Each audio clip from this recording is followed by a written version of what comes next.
Hey, Sis Adam, good to see you.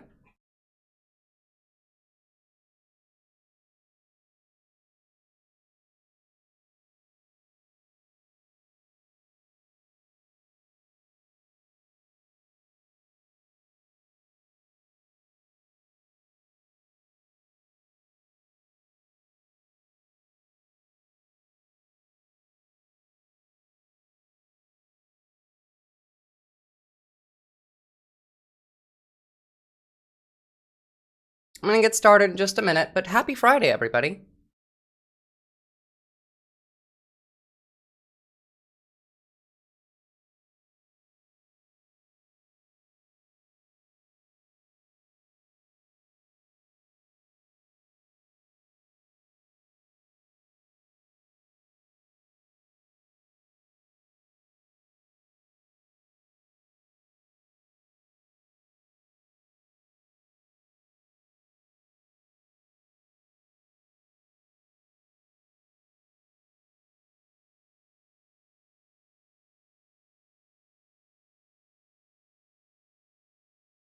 Anyone on the Twitch end, can you hear me? Is that working fine?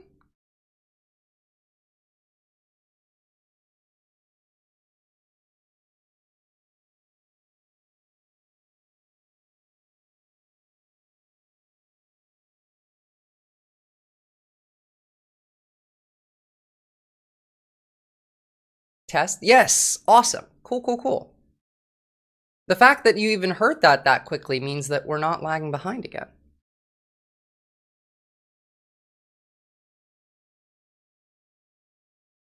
Hello, hello, hello, everybody. Good morning, good evening. How are you all doing today?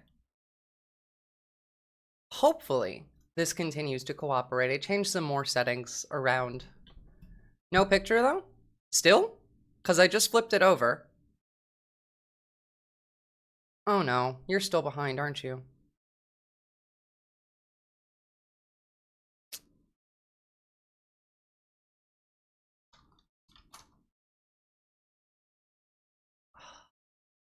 I was so sure that this would have fixed it. It's okay, that's why we're here a bit early today. So I have a couple things that I want to try. Alright. Let me see.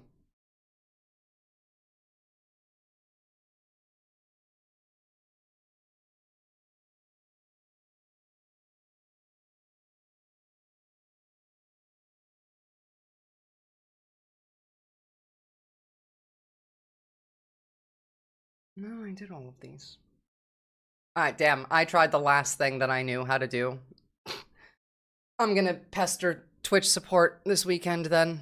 Because I asked them the last time, like when this started happening, and they did nothing for me.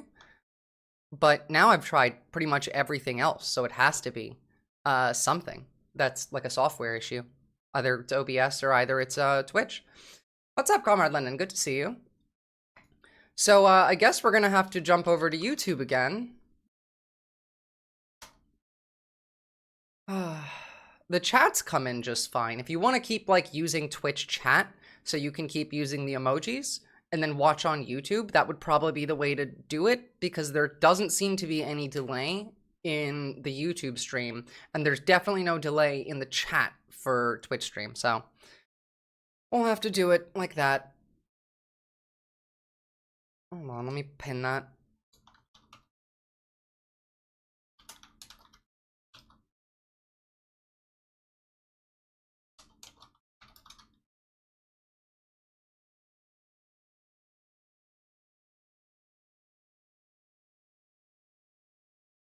And that should do. Anyway, there's that. So, we got a decent amount of stuff to cover today. So tomorrow, the Supreme Court is going to be ruling on 6 different cases, one of which is going to be on birthright citizenship. Now, I imagine that's going to be pretty terrifying, and we'll have a closer look into that in a second, into like what could possibly come out of that, where that might go. But in a little bit of good news, today, the parliamentarian made a ruling that parts of the Big Beautiful Bill have to be removed. And they have been. So what was removed?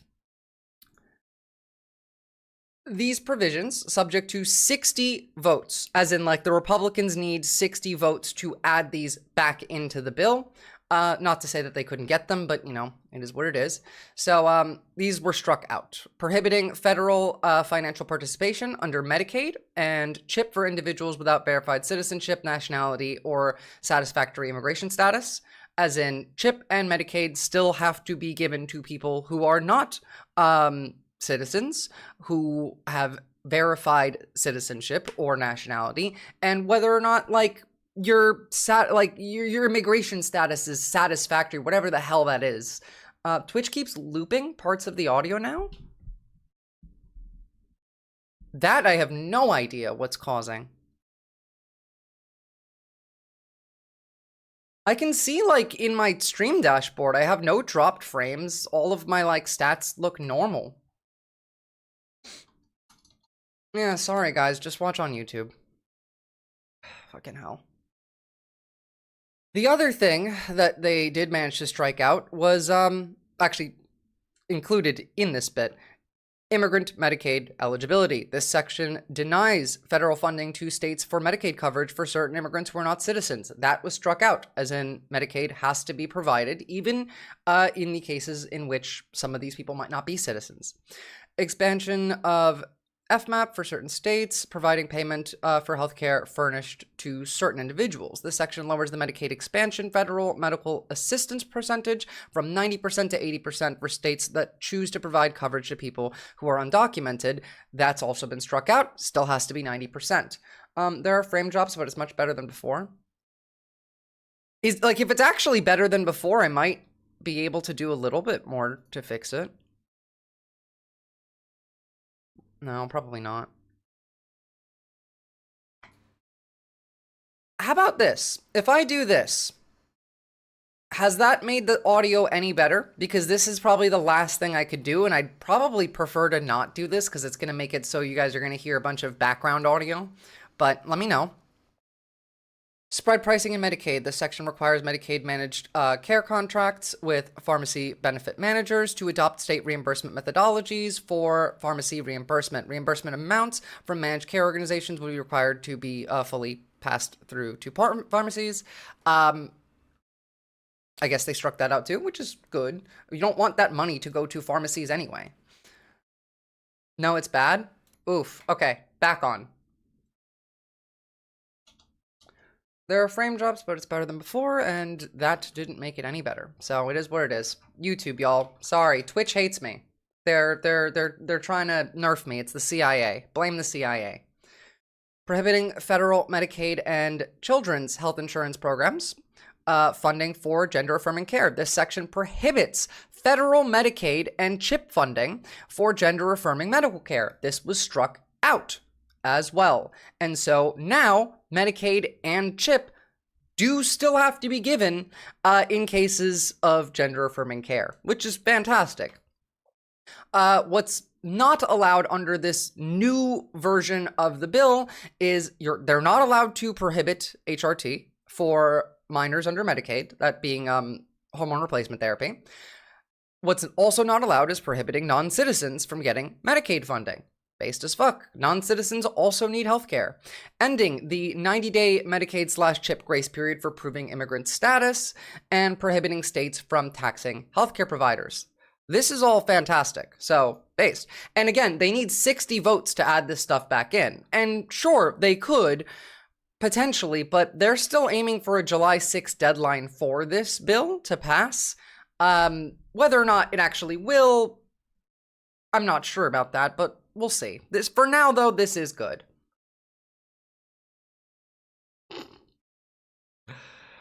Now, this probably won't be.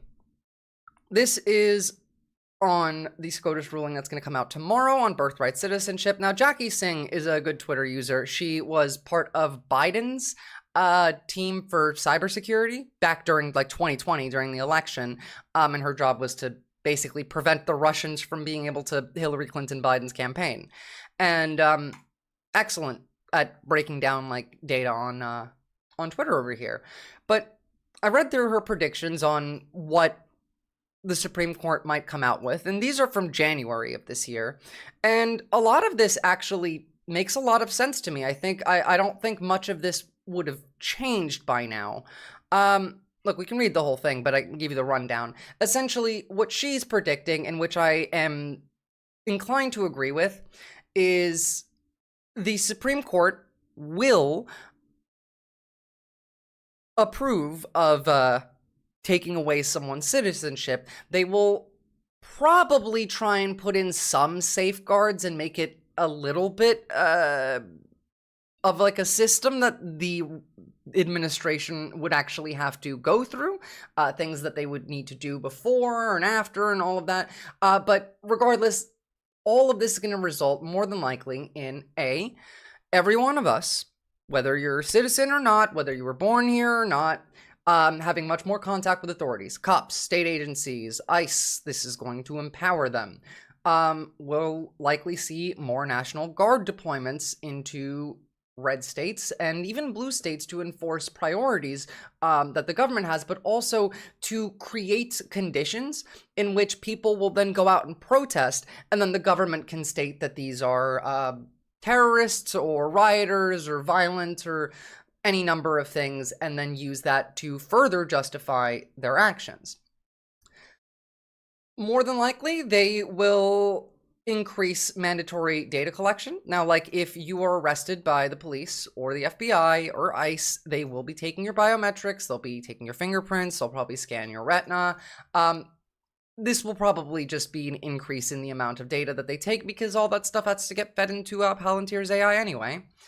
And also, more than likely, you'll see things like DMVs being quietly turned into almost like mini ICE centers, where you can just go in for any number of, not obviously, like, not even just for like a driver's license. You can go in to have some documents like notarized, or maybe you have to fill out some documents for your immigration hearing or something, and you need something from a DMV. It doesn't matter. What you'll likely see is general, like, government buildings that have no relation to Homeland Security or immigration are going to have built-in methods of working together. We've seen this a bit in, like, the IRS, for example, in how the IRS will go through all of your tax data and then will share that with ICE.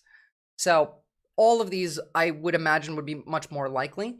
If SCOTUS, like, full backs the birthright order, this would then end up redefining the entire 14th Amendment, which would be insane and would be a massive danger to a lot more people than just immigrants, considering the 14th Amendment is protections for basically every marginalized group in the country. And then they will probably also add in some exceptions. They'll put in, like, real ID exceptions. They'll put in something about, like, chain migration, because Trump's been talking about that for 10 years, in that, like, okay, well, your parents might be citizens, but like, you can't have been born here and them not be citizens, and then that counts over. Or, like, if they weren't born here but they are citizens, then they can't, like, immediately make you a citizen when you're born here. They'll try and add some fuckery into that to just make it worse for everybody involved, basically. But I don't want to, you know, make this really judgment ahead of time, especially because a lot of things have been happening all over the country that have been unexpected, at least from the right's perspective, and no one gives a fuck about the courts right now anyway. So, I mean, they do matter. It's like they're not actually doing anything. Now, all of the rulings that the courts have been making do matter in the context of eventually all of these rulings are going to come back up. But the way so far they've managed to get around that is by flooding the courts with so many decisions that, I mean, like, they're still on 3 months ago in a backlog moving forward. And if they manage to have the Supreme Court side with them here, they can then use that to retroactively go back and throw away quite a lot of the other restrictions that lower courts have placed on them. I'm back and I'm in the present now. What's up, Shoof? Welcome back. It really felt that way. I'm so mad. I tried so many things to fix Twitch, and it just hates me. It is what it is. Now, on the topic of courts, though, we do also have apparently, all of Maryland's state courts are being sued by the regime now. Again, it's stuff like that that's going to be affected in a context of the Supreme Court siding with the administration on the birthright citizenship order, because that can then be used and spread out into several different court cases that have nothing really to do with birthright citizenship, but do have things to do with immigration, and then the changes to the 14th Amendment that would come from that, and you can see how it could go on and on and on and on and on. So that's pretty fucking terrifying. We'll see what happens. I'll let you guys know. But moving on from that to some possible good news, new HIV prevention drug that's come out, and the trials for it have shown a 99.9% negative test result for patients that were participating on this medical trial. And that's fantastic. News here, the U.S. Food and Drug Administration has approved a new HIV prevention medication that has been found to be highly effective. The drug is named Yes2Go by Yes2Go, that's such an interesting name. Sorry, I don't know why my subtitles are so big right now. I don't know. Drug developer Gilead. From Gilead. Love that.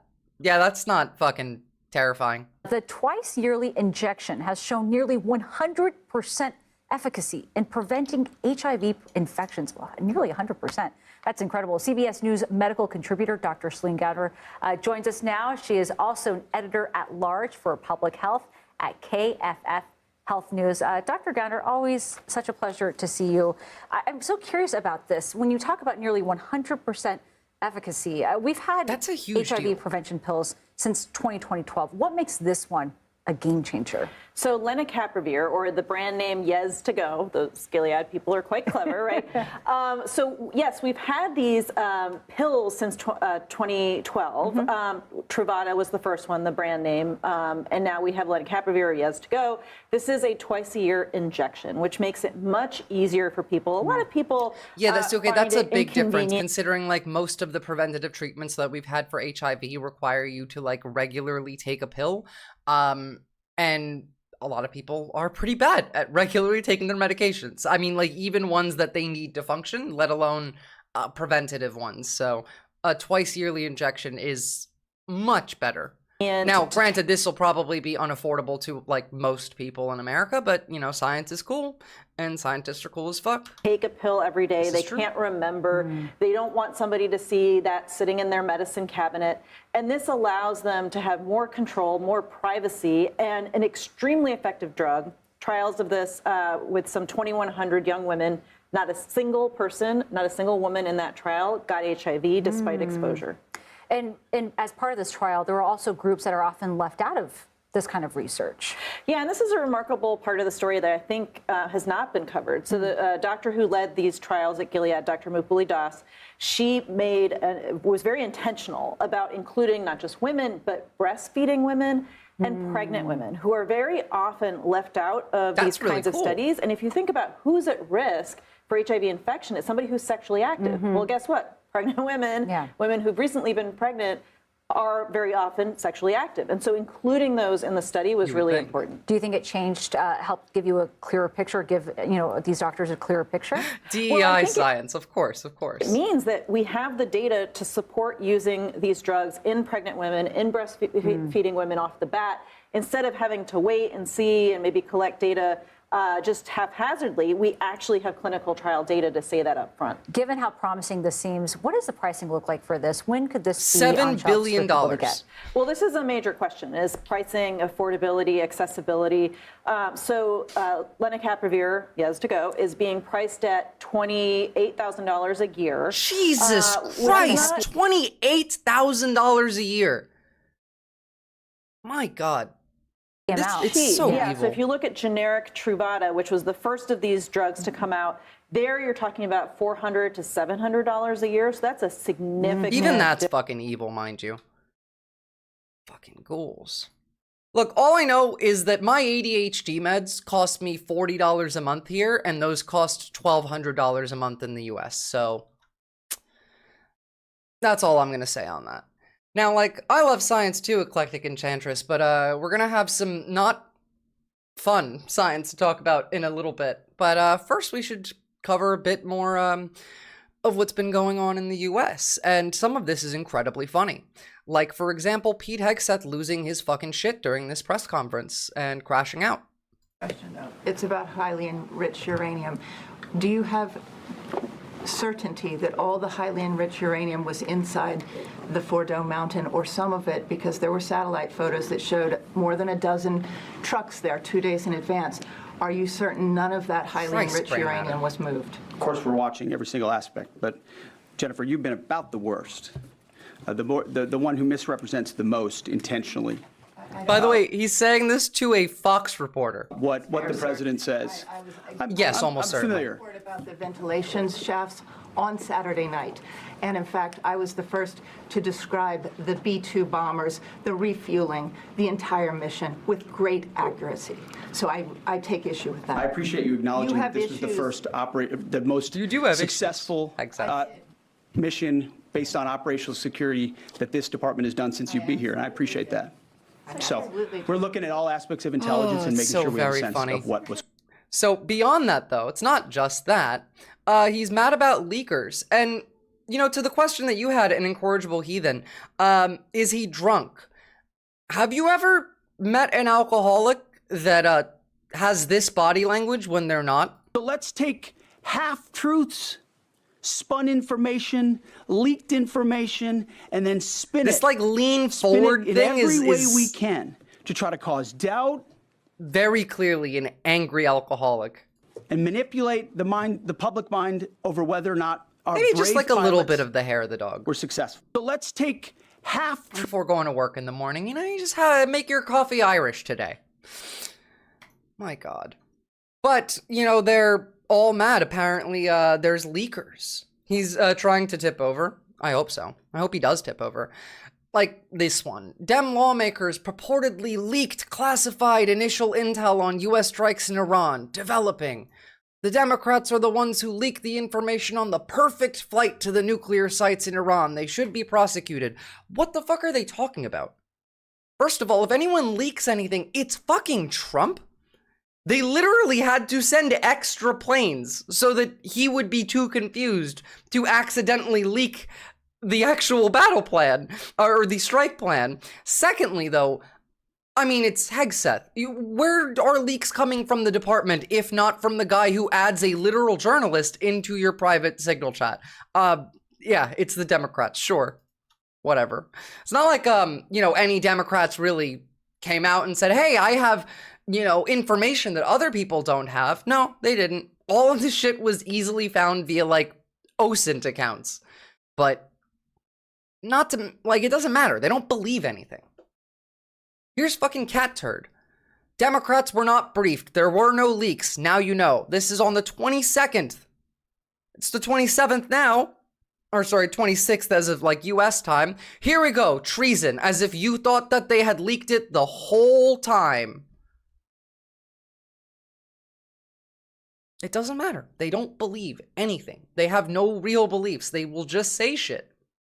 And they'll just keep saying shit. And if you don't stop them from saying shit, then you won't know whether or not they actually mean it. A great way to know what's the truth and what's not with these people is just to like assume that every accusation is a confession. And it often does work. And by the way, going forward from that, it's really easy to see that they are lying anyway. They're moving the goalposts today. Remember how they obliterated the nuclear sites? Oh, sorry, now it's, I don't have a comment on that. It was not part of the mission to destroy all of the enriched uranium. When he's asked, when Tom Cotton gets asked, do you have a sense where the uranium is? So, it was just like, what was the mission? To destroy the Fordo facility, but not any of the enriched uranium? We'll stop and explain the reason. Do you have some sense of I'm a where the socialist, enriched Johnny the Commie. uranium is at this point? Has the intelligence community figured that out at this point? I don't have a comment on that. I will say it was not part of the mission to destroy all their enriched uranium or to seize it or That's a anything else. straight up lie. Again, Eleni, will you talk about Trump's lawsuit against the New York Times and CNN for exposing the failure of his operation to destroy nuclear reactors in Iran, and what is the truth of the operation from your point of view? Look, I'm not going to talk about the lawsuits because it's all bullshit. The lawsuits don't even come, like, anywhere close to Iran in why they matter to the right. They want those lawsuits to go forward because they just want to control the media. They want to Russify the US media, and they're already very much succeeding in that off, like, the bat anyway. It does not particularly matter. When it comes to the actual outcome of the strike in Iran, well, I can't tell you whether we failed or not because I'm not sure what the actual plan was. We told them 2 days before we, like, hit Iran, there were convoys going in and out of Fordo, moving shit out. Now, personally, I think that, like, that's fine. I don't think that we should have tried to destroy their nuclear program. In fact, I think everything that we did proves that Iran should have a nuclear program. But, you know, beyond that, I would say that we failed to destroy any of the uranium. Iran knew ahead of time because we told them, and so they moved all their shit away. And I'm pretty sure that we also just failed to destroy the facility. Now, I can't evidentiate that, and it doesn't particularly matter. This was a nothing burger. All of this was done for show. I wonder how all the anti-gun registry people feel about the insane amount of private data accumulation. Oh, no, they just ignore it. It's fine. Yeah, 100%. All of those, like, I'm keeping my guns for when the government tries to do tyranny, that's only if it's tyranny to them. Most of the time, they feel like, it's fine. It's just brown people. Quote, oops, I don't remember saying that, ooh, but it's the government. Yes, it is. And just so you know, like, it's not just Tom Cotton. These are the new talking points. These are the marching orders that were issued. Again, let's take a look at the quote that he says. I don't have a comment on that. It was not part of the mission to destroy the enriched uranium. Now let's have a look at Lindsey Graham, also today. Here's where we're at. The program was obliterated at those 3 sites, but they still have ambitions. I don't know where the 900 pounds of highly enriched uranium... I don't know where the 900 pounds of highly enriched uranium is. The program was destroyed at those 3 sites, but they have others. Again, moving the goalpost, and still, no, they didn't destroy the site. What an asshole. Well, again, they don't believe in anything. They're literal, like, they lie as easily as they breathe. Exists, but it wasn't part... Didn't Lindsey Graham, like, get a bunch of trans people coming out showing, like, text messages of, like, that they've had with him, like, sex workers, where he is, like, a very outspoken anti-LGBT Republican? Granted, most of them are actually, like, just closeted queers, but it is what it is. Part of the target set. They all lie. Are you concerned that in light of that several years, when the administration is saying this is obliterated, it suggests that they're not able to build a weapon? But you're saying in several years, perhaps they'll be able to. Isn't there That's what I'm saying. They're obliterated today, but you can reconstitute. I don't want people... They're obliterated today, but not tomorrow, necessarily. Do they even compare notes? No. They get told what to say, and then they just kind of make do with it. It helps that the people who actually listen to them are perfectly happy to engage in cognitive dissonance and will just pretend that this is what they're meant to be saying. Like, they'll fill in the gaps themselves. That's a benefit of brainwashing. That the site wasn't severely damaged or obliterated. It was. But having said that, I don't want people to think the problem is over, because it's not. Didn't Trump literally tweet, God bless Iran, like 2 days ago? Now, granted, he is right. The problem isn't over, considering we're technically in a ceasefire, but the Israelis have not ceased firing. Shocker, I know, right? This is from this morning. Observing reports of a successful targeted operation on 2 IRGC members, I think they were officers, and a nuclear scientist in Tehran. Oh, wow. You know, like, ceasefires only count for the country that Trump doesn't like. Oh, it's a game of propaganda telephone? Exactly. Now, I don't have confirmation for a fact that this is Israeli forces, but there's a lot of signs that point to it. And, you know, they went after 2 IRGC officers and a nuclear scientist who's exactly the type of, you know, targets that Israel was holding. Like, it's math. You don't have to really need, like, you don't need it to be in front of you. You don't need a visual confirmation to put 2 + 2 and then know that it makes 4. Well, at least you guys don't. That's because a lot of you actually have a brain, but that is another thing to touch on later. So, beyond that, I do want you all to remember that they're still killing children in Gaza. Like, they're still killing children, they're still killing adults, they're still killing children and adults in Gaza, and in the West Bank, and in Lebanon, everywhere. Do you support impeaching Trump over the Iran bombing? Look, I support impeaching him. I don't think anything's gonna come of it, but I don't think that that's the point. Like, I'm mad at the 128 Democrats that voted to table impeachment, not because I thought that he would actually be impeached or removed from office. He won't be. But it's still good to have that on record. And so that's why I do support it. Not any, like, actual real outcome to come out of it, but just like a paper trail. And here is an example of what I was talking about when it comes to how happy they are to just keep killing.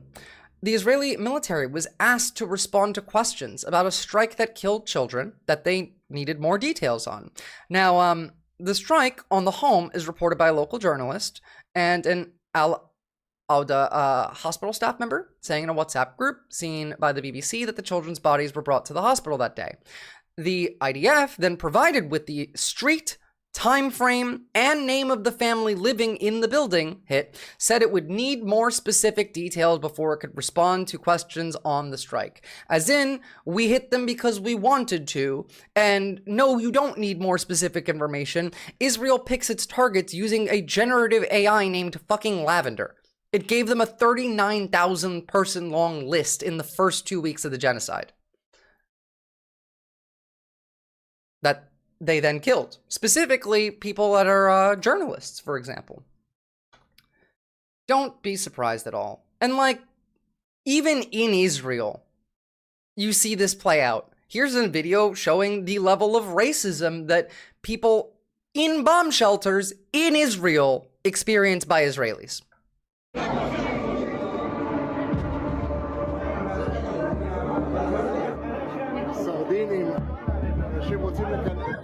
כל הסודנים יצאו, כולם נכנסים למקלטים, כל הסודנים יצאו. Oh, sorry, the Sudanese aren't allowed in your shelters?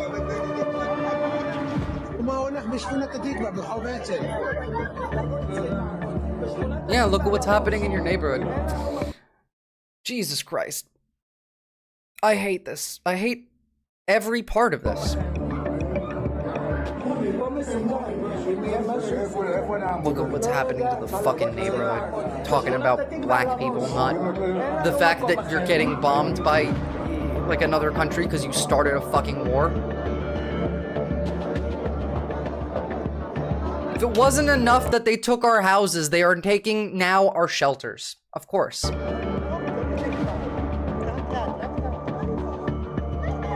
Referred to as infiltrators. Black people who try and go into the bomb shelter are referred to as infiltrators.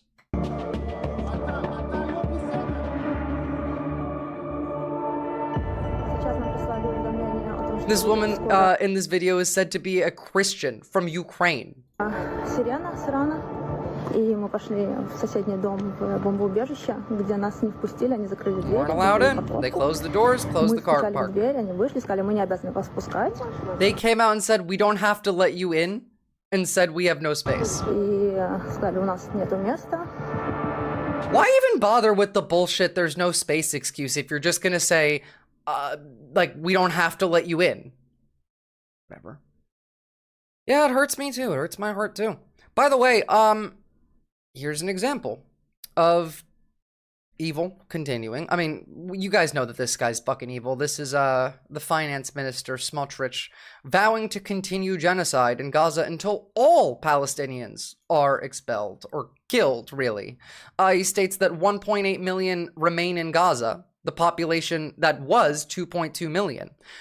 What happened to the other 400,000 Palestinians? I wonder. You know, I've been saying that the reported death count is wrong for over a year now, because Israel killed all the people that that count the fucking bodies. No, they don't. Brain matter. They don't.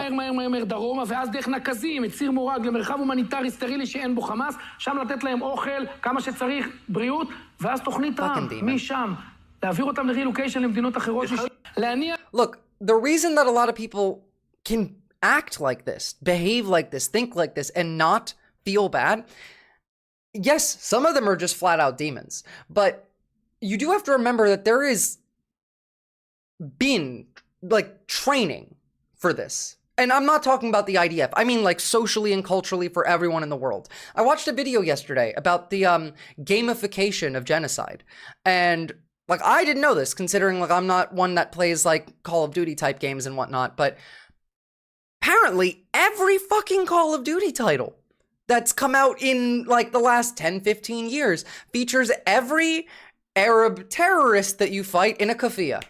Every single one of them. It's built into that game. It's built into COD. It's built into Battlefield. It's built into, like, every military fighting game. There's a whole system of indoctrination that makes people more comfortable with killing brown people. Killing Muslims, specifically. This goes way back. I mean, like, we were putting this stuff out during the Iraq War. It's also part of how the government, like, gets more people to join the military. Movies as well, absolutely. That's why I prefer Halo. Based. Halo is much better. And also has, like, an actually good story. But that's the other part of it. Even the people who aren't just flat out demons have a lot of indoctrinating that is going through their head.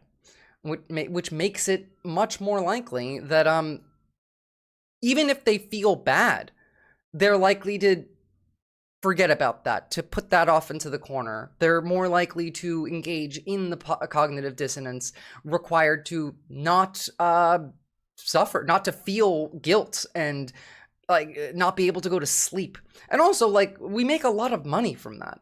And the people who have an issue oftentimes are very easily shut up by just giving them more money. It's a massive fucking problem. Now, moving on just a little bit, let's talk about...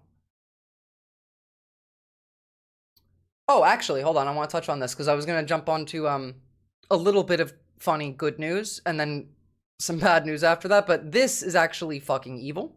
And should be not even remotely surprising to any of you. This is about a Texas man who slipped abortion pills. Oh my god, thank you for the subs, Cat Thrower. I very much appreciate that. Who slipped abortion pills to his wife, severely damaged the fetus, and he got sentenced to 180 days in jail and got to keep his law license. If she had taken those pills voluntarily, she would have been charged with murder in Texas. Literally. So, in Texas, a man could dose you with an abortion pill and only get 180 days in jail. But if you take one willingly and have an abortion, sorry, you're going to get charged with murder. What the actual fuck? It's always been about controlling women. Like, these people don't give a fuck about children. They don't give a fuck about babies. They're not pro-life. They're literally a death cult. Is she okay? I'm sure she's not. Like, genuinely, I'm sure she's not.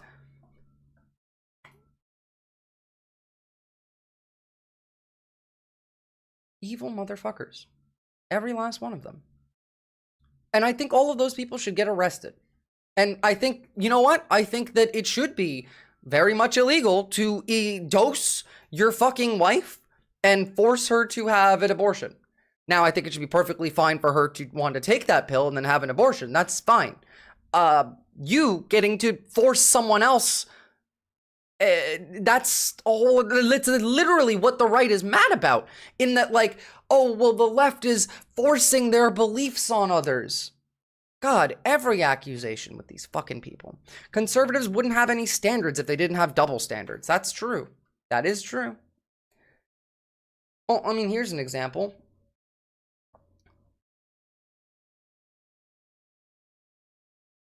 I want to talk a little bit more about Mamdani.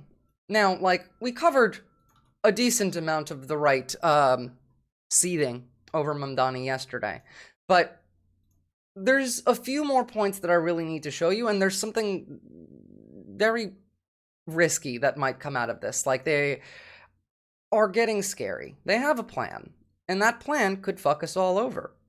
But it's more complicated than you might think. Hold on, almost got them all open.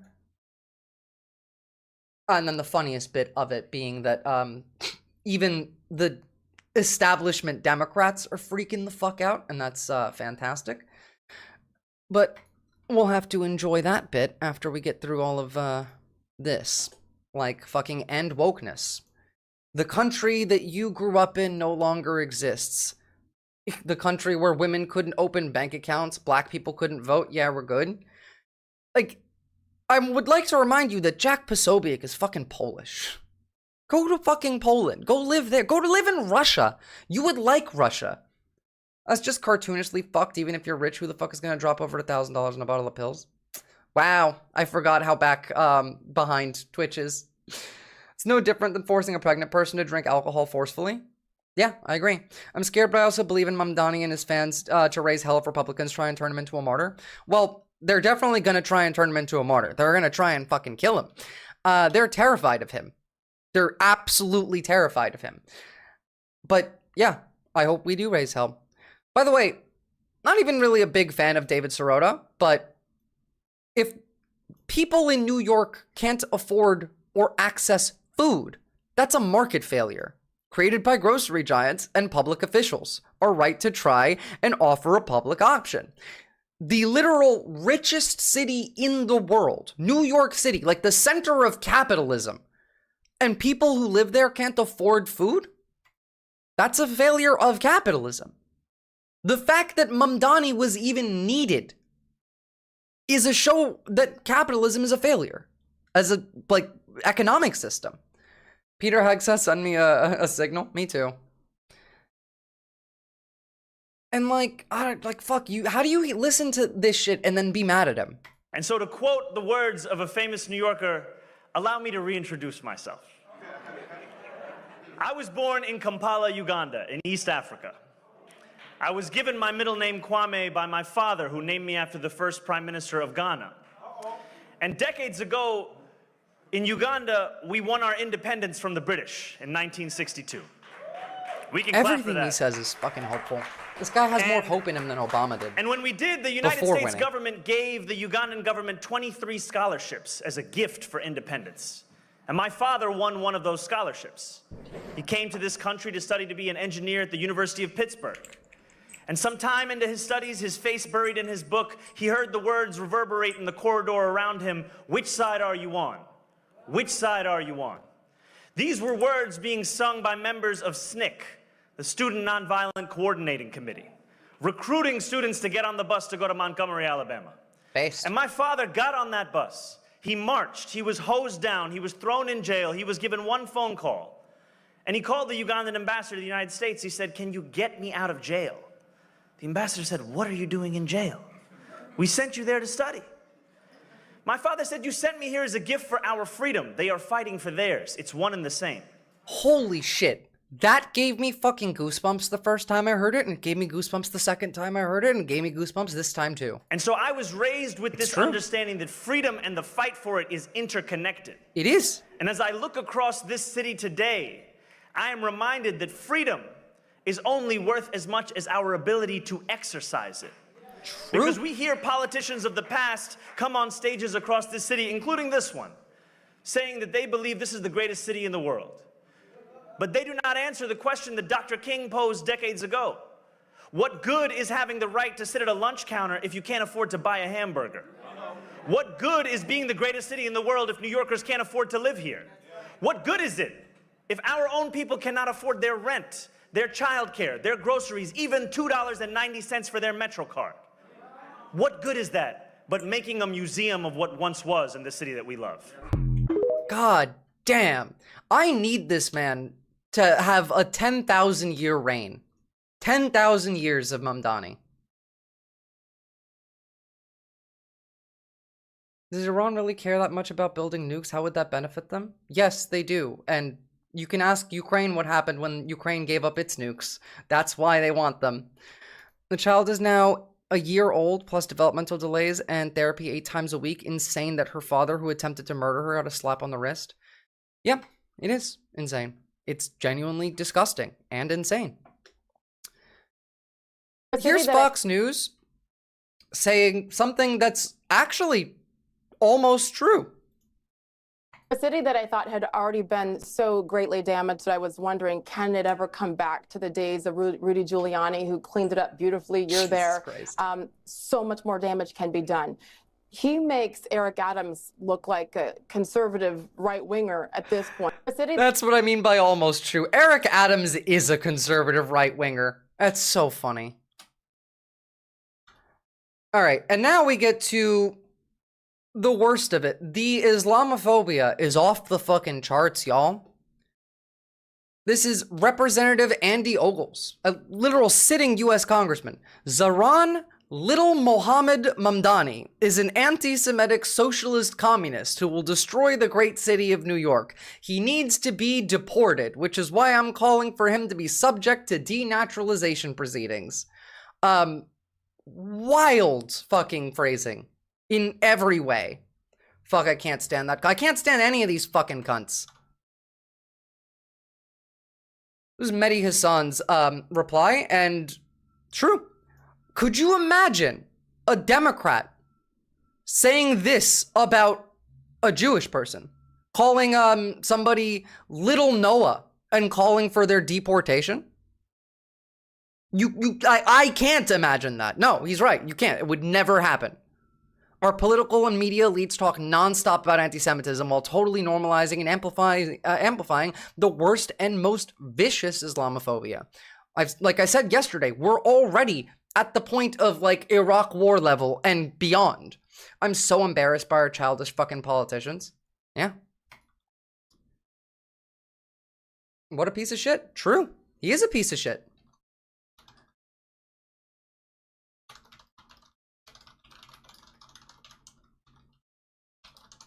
Sorry, I'm just telling Twitch to watch on YouTube and chat via Twitch because they're so far behind.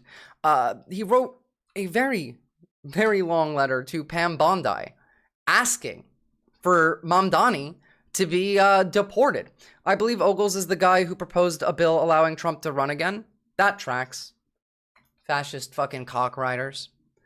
Here's Nancy Mace. Should Zaran Mamdani be denaturalized and deported? This is what I mean by they're literally all just given marching orders. Oh, that's a good idea.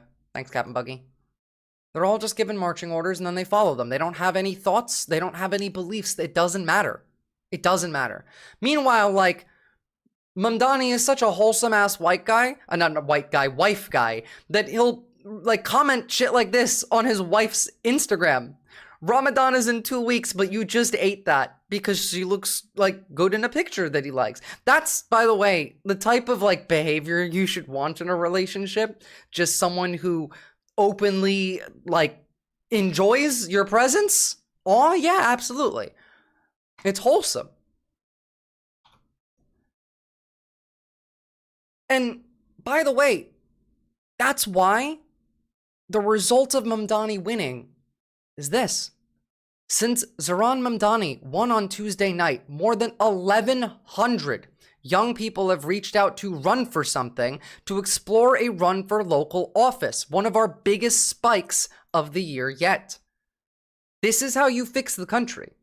You fix it from the bottom up. You run for local office. You get your friends to run for local office. You run for state assembly. You run for your school board. You run for any and every position that you can. And you take over the party from the bottom up. In fact, this is exactly what the Republicans did to make it worse on their end. Let's do this to the Democrats. I'm too young to remember the outrage from Obama winning, but I heard a lot about it. It reminds me of it. Oh yeah, it's worse than Obama winning at this point. Now, they hated Obama, but this kind of rhetoric was not normalized just yet. Shit costs a lot of money here. It costs like $300 just to run. You need like 5% in polling to be sponsored by a rep or a Democrat party. Knock on some doors. You get donations for that. $300 donations you can do. It doesn't matter if it's hard. You try. You knock on doors, you canvass, you get your friends to canvass with you. You reach out to content creators and ask them to help you. You be like, hey, let me come onto your show and talk about my positions and where I'm running. There's a lot of even just left Twitch politics channels that you can go on. I'm sure many of them would be okay with that, especially if you live in the same state. There's a lot you can do. And yes, of course it's going to be hard, but I mean, you're fighting fascism here, and it's either fight this way or fight the even harder way. So, meanwhile, by the way, it's shit like this that you're getting from right-wingers like Kristen Gillibrand. Hi, good morning. Hold on, I'm getting a phone call. Thank you for taking my call and question. I wanted to ask two very pertinent questions about the threats facing the Jewish community, unfortunately, from Zohar Mamdani. There was a bill that I was reading about that, unfortunately, he wants to target synagogues and Jewish institutions which donate to nonprofits, which are medical institutions like United Hatzalah and Magan David Adam, which is like the Jewish Red Cross. So how do we make sure that Jewish institutions are protected from his plans to punish and fine our institutions which fundraise these medical nonprofits, which do work both here and the way that he could hurt this? It's a very serious issue because people that glorify the slaughter of Jews create fear in our communities. This is about the global Mamdani, intifada apparently. is a statement that means destroy Israel and kill all the Jews. So no, it doesn't. These are the kinds of things that if I swear, okay. You need to stop letting them set definitions like this. No, that's not what it means. And yes, they will argue with you a lot. They will keep arguing with you. They will never stop. You just tell them that they're stupid and you move on. Don't argue with them. You don't have to tell them what it means. You just treat them like an idiot and move on. Don't argue with them, but then go out and tell everyone else who isn't that idiot what they're wrong about. Make fun of them. Contempt. Make them look stupid. Make them look dumb to all of the people that will end up seeing that. And then we'll realize, this person looks like an idiot right now. And then you do that enough, and then they stop buying that bullshit. Mr. Mamdani is elected our mayor, will need to assure all New Yorkers that he will protect all Jews and protect houses of worship and protect funding for not-for-profits that meet the needs of these communities. Those are the things he'll have to do as our mayor. He would certainly say that he has committed to protecting all Jews in New York as he literally did. York. Do you dispute? Brad Lander, come on. Make them look stupid. Well, they help us with that. Yeah, and we don't press it. That's the other bit. That's our job, Brain Matter. When a liberal or a leftist does something that they think is stupid, they don't shut the fuck up about it for weeks on end. I need us to do that with them. There's plenty of material. Do you doubt that?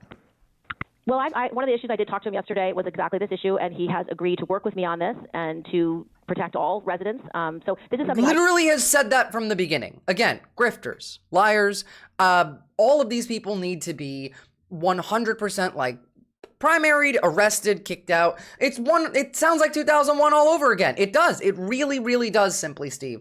I have a question. What is the leftist response typically used to refute the idea that you don't need anything above 30% refined uranium or whatever for nuclear energy or civilian use? You only need uranium refined between, I think it's 5 to 10% for civilian use. Anything over that you don't actually need for civilian energy production. To make nuclear weapons, you need 90% enriched uranium, though. So,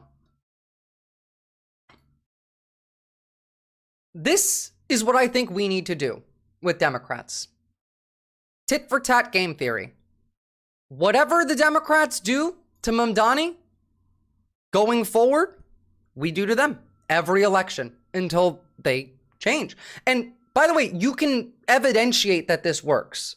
The tit for tat game theory strategy is the most effective in global conflict. And so this would also be the most effective in political messaging. Remember, vote blue no matter who? You know what they tell us to do every time? Well, now it's their turn. Vote blue no matter who, including Mamdani.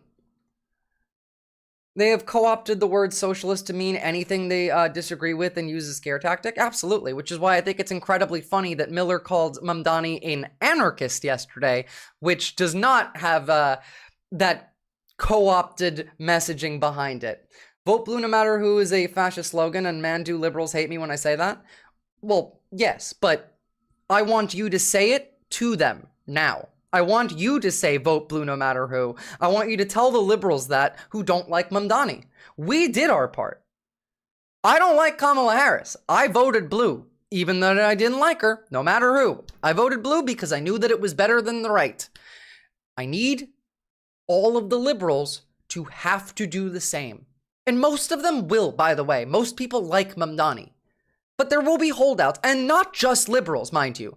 There are fucking do-nothing leftists who only ever want to critique power, who will constantly complain, and who are doing so right now from the left about Mamdani. And I need all of those people to be told, we vote blue no matter who here. Sorry, are you against democracy? They'll vote for Zoran, and they're gonna like it. That's how I'd frame it for centrist right-wing libs. Exactly. You gotta like it. You gotta vote for him, and you gotta like it.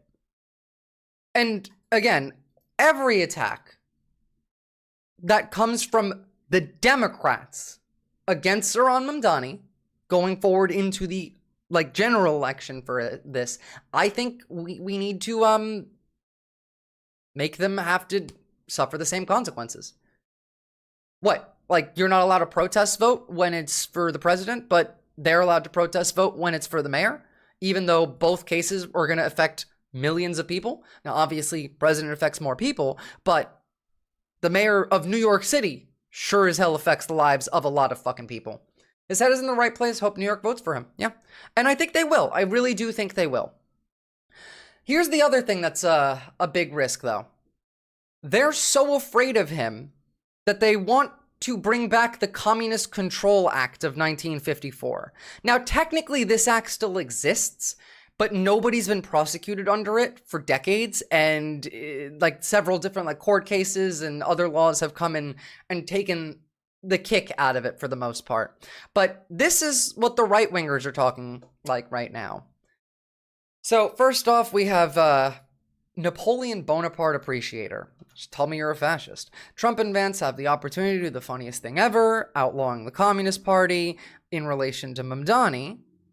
But they're also saying more than that. The Naturalization Act stipulates that anyone expressing revolutionary communist sympathies within 5 years of being a citizen can be deported and all of this. Like, they're looking for literally any way to kill, arrest, deport him.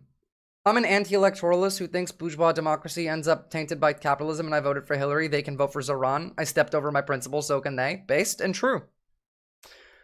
Goddamn right. I voted for Hillary after they literally stole that election from Bernie and then admitted it, so they can manage. These people are insane? Yes, they are. But they're also evil. They are. This is McCarthy-era, law that they want to bring back. And honestly, they probably will.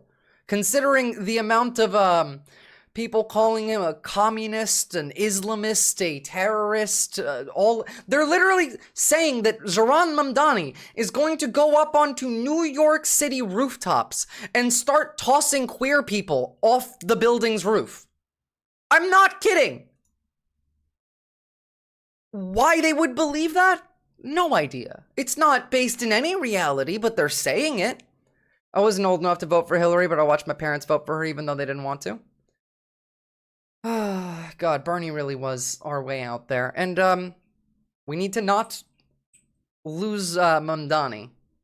like we lost Bernie. Don't let them fuck us over. Don't let the Democrats rat fuck him. And if they do, then we have to rat fuck them. I'm sorry. The same rules apply for Democrats as they do for Republicans. Actions need to have consequences. If you're doing something bad and you have no consequences, then you don't learn from that. What's up, Shard? Also, good to see you. Not that I want to, by the way. I'd much rather not any of that. I'd rather, they just fall in line and support him. And there's a chance they might. But then they also might not. For example, take a look at this. This is Breaking Points with Crystal and Sagar on how some of the right is reacting to Mamdani. And it's not even the right, sorry, even just the establishment left. And it's terrifying them. Let's get to the establishment freak out. It's been hilarious to watch. CNBC, first of all, giving us some of the best, talking about how Jim Cramer literally is calling Zohran Mamdani Lenin right now, by the way. Are going to get shot in the streets of New York. Let's take a listen. Have you seen what Batman is up against in Gotham and what the guy running for mayor is up against? That's what it reminds me of. They're taking Wall Streeters and make him walk out onto the ice in the East River and then they fall through. I mean, there is a class warfare that's going. Literally, please do that, Zohran. 10,000-year dynasty if you make all of the Wall Street people walk onto the East River. What's happened here, I think, is the rich type. It is not the closing of a steakhouse that David Zaslav likes to. He's not even a class collaborator, Captain Buggy. He's literally a billionaire. To go to. Well, you and I have had dinner there a few times. Yes. And you and I are going to recreate that place. The rent's too high. You know what? The new mayor, potentially, of New York is going to freeze the rents, and everybody eats for free. So they don't have to worry. Really? Yeah. But how about the rich? No. Do they get shot? No, yes. They get taken away. Are we kulaks? Yes, they get taken away. Lenin We have to go. in 23? We have to leave now. But everybody else, there he is. Mamdani. They're such babies. Winning the Democratic primary for mayor and potentially well, that was from Batman, successor of Eric Adams. That said, there's still a general election to come here in New York. By the way, of course, we're here. Is this Lenin? Are they going to shoot the rich? Are they going to eat the rich? This is what happens when one socialist wins. The rich are not all right. The rich shouldn't be all right. But we are talking about a $2 trillion economy. It's not nothing. It is a, he wants to get the rents down. One good way to do it is to stop all business and drive everybody out. That'll bring the rents down. Yes, sure. That's exactly what he's going to do. Which is pretty funny. I mean, look, this gets to, again, some of my right-wing annoyance of it, as if New York is functioning fine. And I talked about this last time about all these billionaire people who are going to leave. The city has become a playground for the rich. Anybody who has visited Manhattan in particular can tell you this. It's not a good way to live and sustain a multi-million... They're dead-ass gonna start saying he's gonna eat babies, an incorrigible heathen, soon. Like I said, they're saying that he's gonna take all of the queer people in Manhattan and throw them off of skyscraper rooftops. Population. Part of the reason why people are turning against it, as I just referenced, let's think about this. If you grew up like I did in the 90s and someone was going to tell you, you're going to make 150 grand a year, be like, man, I'm going to be a baller. Show up in New York, it's like, good luck, buddy. You're going to be waiting at number 19 in the Resi queue, trying to get into the 50th best restaurant in New York. And look, I know this sounds preposterous, but a lot of people who live there, they live for this stuff. And it creates like a class anxiety kind of. So what I thought Sagar would be more terrified of Zohran considering he's a conservative who grifts. Yeah, except he still has at least a little bit of critical thinking skill. What you really see is that basically, unless you make less than $250,000, I don't think you're living a very easy life in the city of New York. And that's part of the issue, is that a lot of it is basically like rolled up to the very top. I also think a huge problem with America's cities is that they have become playgrounds, not just for the American rich, but for the global rich. Again, same thing. If you're walking around Soho or any of these other people, half the people are not even from here. They're like rich people from Russia, Senegal. Sorry, hold on. 2 things that I need to show you right now. 11 minutes ago, breaking. Upon Kilmar Abrego Garcia's release, DHS planned to detain and deport him immediately. Shocking. Fucking shocking. And secondly, they're still doing it. Democrats are now complaining that Trump isn't sharing all of his intel with them. Maybe that's because they keep leaking it. Now, if Trump gave Democrats a heads up on Operation Midnight Hammer, they would have told the Ayatollah. That can't happen. Daddy hates leaks in the House. Democrats are now. How do they call him that without cringing? Like, this is Jesse Waters is a man who has said that he can't, that you, like, as a man, you shouldn't drink a milkshake in public because you're pursing your lips for the straw and that's gay. But you can call a grown-ass man daddy? And that's not effeminate of you? He's fucking anti-soup. Yeah. He won't drink soup or have a milkshake because he's too scared to purse his lips, but he'll perfectly willing to call a grown-ass man daddy. As long as daddy doesn't have a straw. Yeah, he loves how it sounds, I'm sure.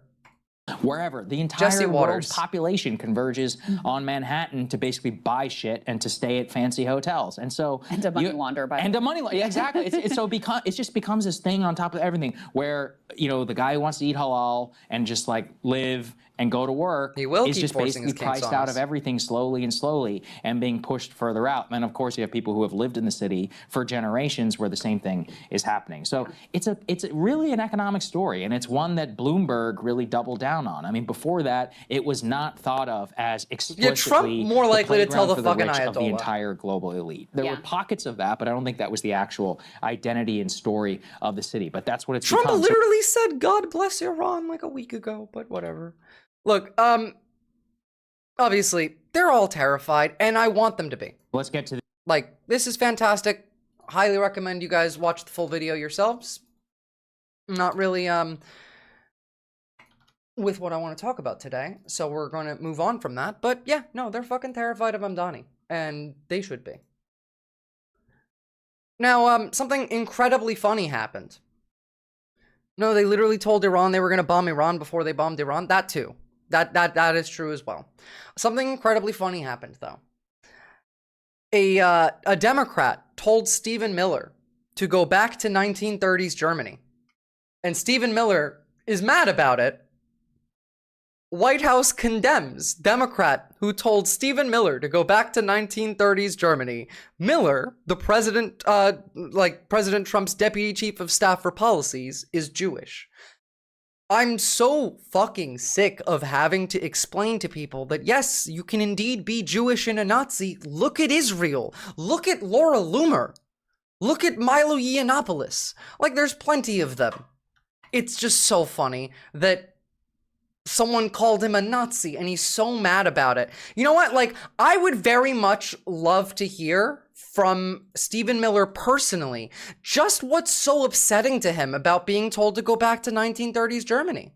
You know, like, what exactly does he have a problem with? I'm kind of curious. Now, I know what I would have a problem with, but I wonder what he would have a problem with. I want to hear him say, you know, Nazis are bad, for example. He's Jewish in the same way that the Jewish Nazi collaborators were also Jewish. That is true.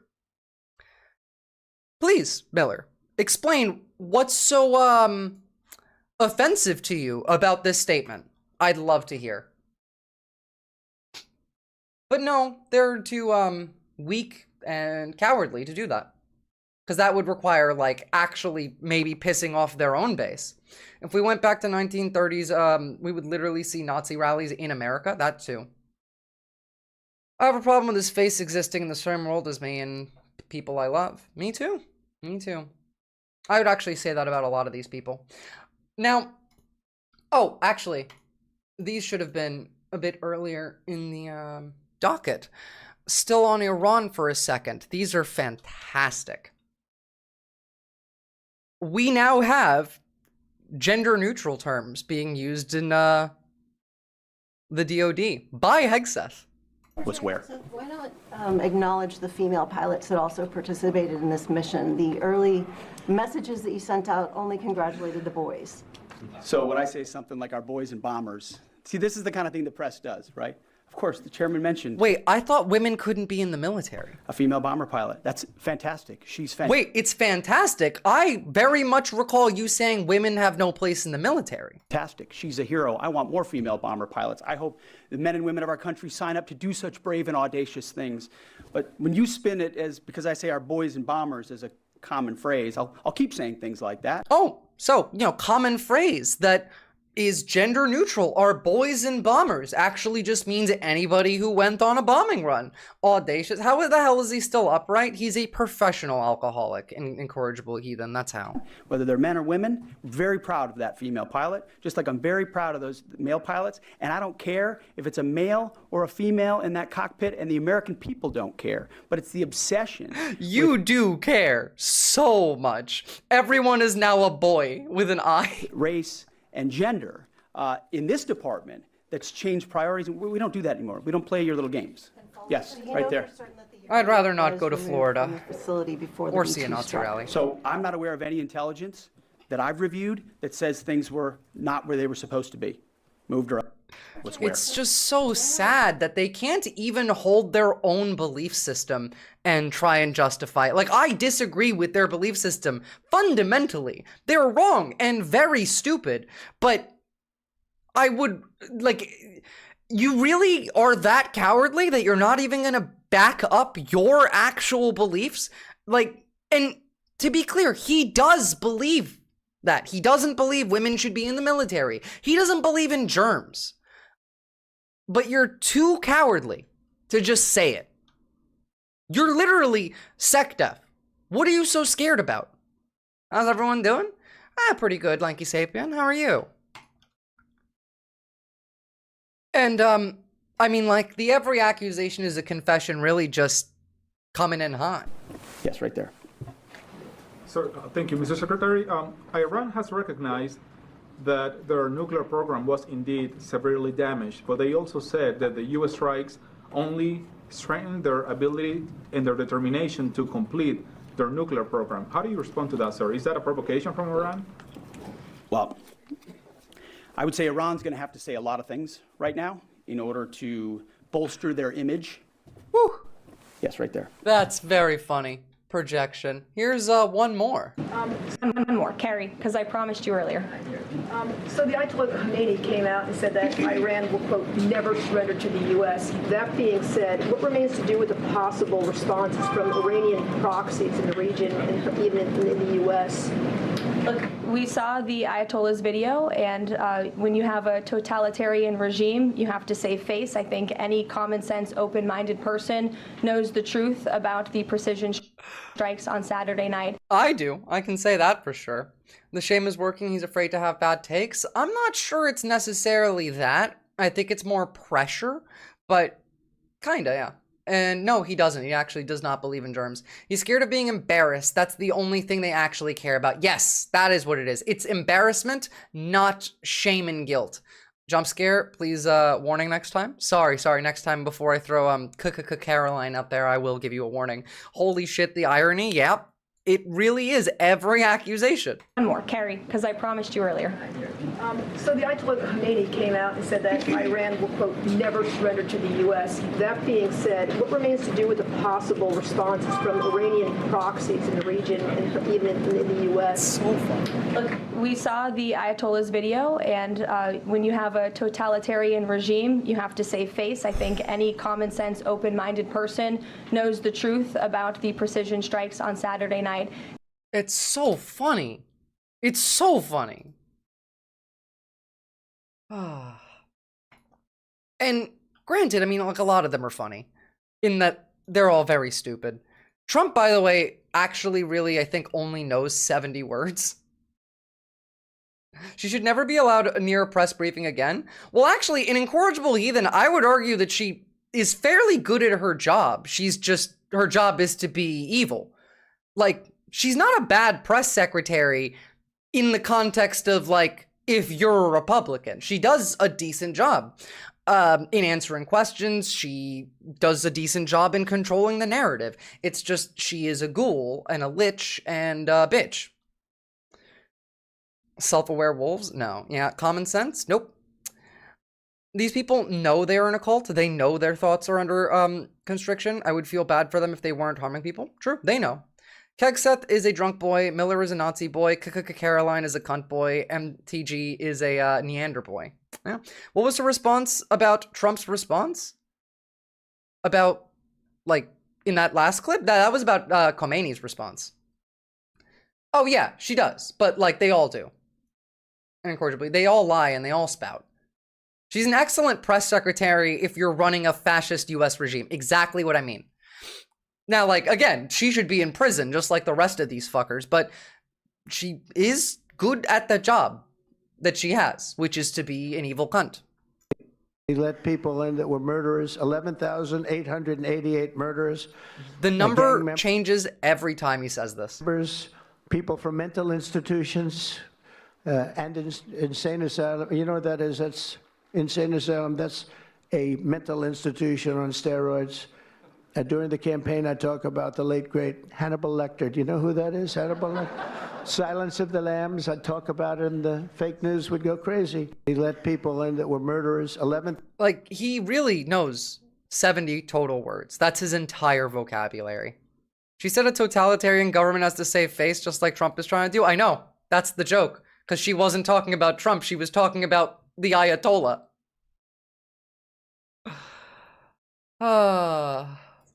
It's so sad. Jesus, he is insane? Well, yeah. I'm not even sure that he's insane. I think he just kind of says shit because he feels like saying it. And nobody gives him any fucking consequences for that, so he just gets to keep saying it. Alright, now I want to talk about a couple of spread out things, and then we're going to jump onto the main thing that I really want to talk about today. We have a few things that we can cover, and we will try, but this right here is pretty fucking crucial, and I need to see what comes from it. So first, actually, before we get to that, here's RFK saying that he wants within 5 years every American to have to walk around with a wearable that's tracking them attached to it. Remember, these are the people who also hated mask mandates. Their diet, about their physical activity, about the way that they live their lives. We think that wearables are a key to the MAHA agenda, making America healthy again. And we are going to, my vision is that every American is wearing a wearable within 4 years. Thank you, Mr. Secretary. If a Democrat did that, they would be losing their shit. They did lose their shit for not even 5% of that. But, you know, if MAGA are in a thought prison cult, does that mean they need to be liberated? Yes, but not all of them will break out of the cult. It's fine. The hell we will, yeah. Genuinely. Is he drinking fucking cranberry juice? Was that a bottle of cranberry juice, or am I crazy? You are crazy because he wouldn't drink cranberry juice. He would put some weird fucking chemical shit in it instead. Donald Trump is what happens when you're always shielded from the consequences of your own actions. That's true. So is Elon. RFK Jr. just wants to victim blame everyone for their own health problems, including the ones that are not possibly caused by lifestyle. Well, yeah, but like RFK Jr. is literally insane. The voice in his head, instead of his thoughts, is Shai Hulud. It's the big sandworm from Arrakis that's managed to make his way into his brain and controls him. Oh yeah, he drinks the blue dye, the blue food dye stuff. It's not actually food dye, I think. It's methyl and something. MAHA is way too internally coherent to go anywhere. They try that wearable data shit, and it's gonna backfire so fucking hard on our red state friends. Yeah, I personally think that RFK Jr. is not gonna get them to do that. I don't think Trump will either. I don't think he cares enough to. Yeah, methylene blue, thank you. If we start publicizing people's LDL cholesterol levels, it's not gonna go well for Republicans. I'll say that much. That's fucking true. He's creating more health problems. That's the plan. Guys, I don't think you guys understand. See, he's in the administration because he's crazy enough to believe the things that he's doing are good. But the things that he's doing are not his own idea. The things that he does are ideas that are given to him by the owning class, the capital class. The goal here is to create a system in which Americans are poor, sick, starving, can't afford shelter, all of that, because they want you to have to commit crime.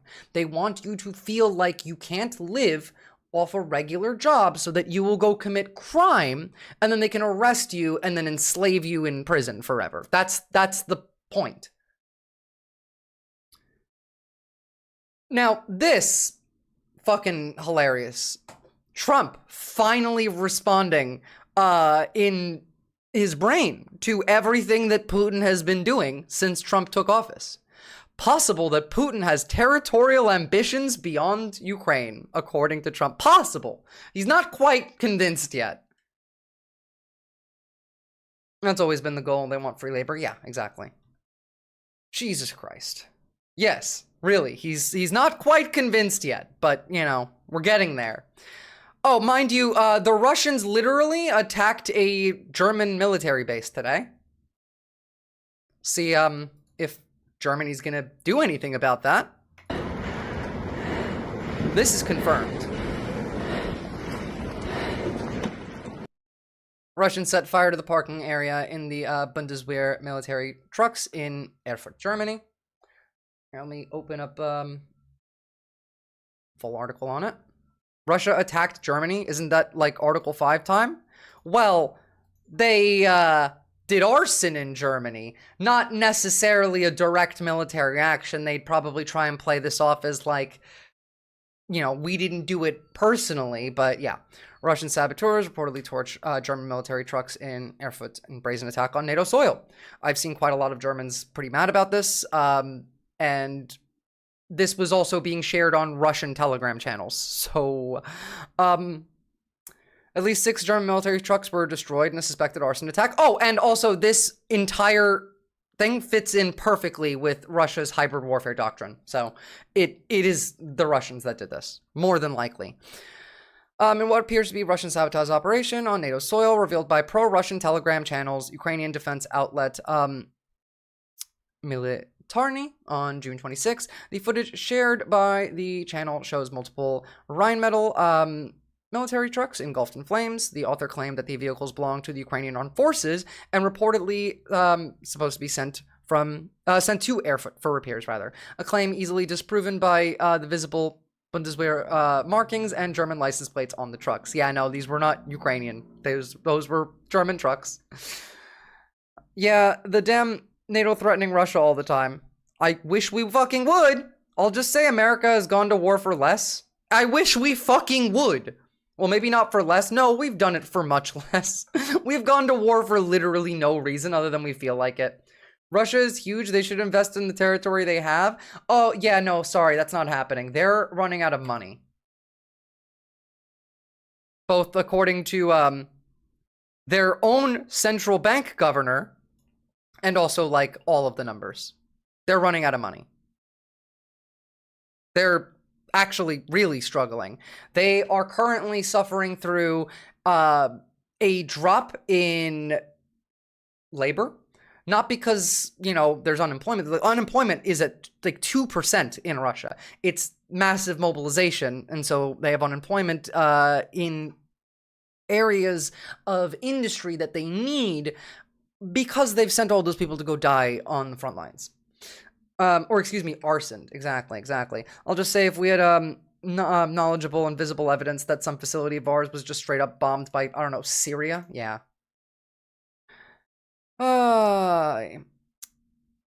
Speaking at the St. Petersburg International Economic Forum, she said that the Russian economy had been expanding on the back of free resources, including labor and industrial capacity, bank capacity, reserves, and liquid assets from the National Wealth Fund, all of which are now reportedly nearing depletion.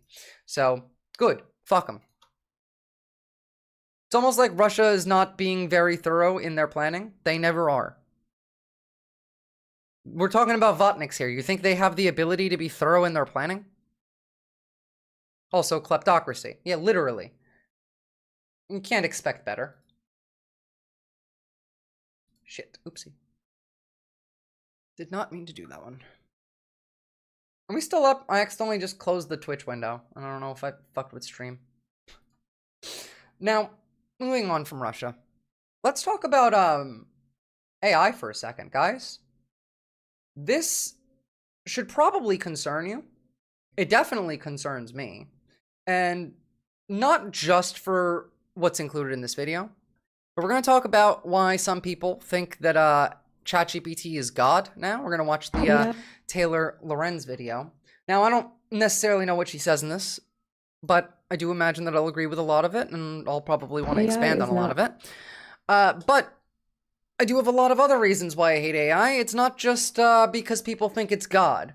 But before we actually get into it, I'm going to go ahead and guess that we're reaching this point mostly because people have such little understanding in how A, technology works, and B, like, in reality, that basically it's the old school, you know, it's magic, because I don't know how it works. The video's only okay. The topic's very interesting, though. That's okay. I'll make it more than okay.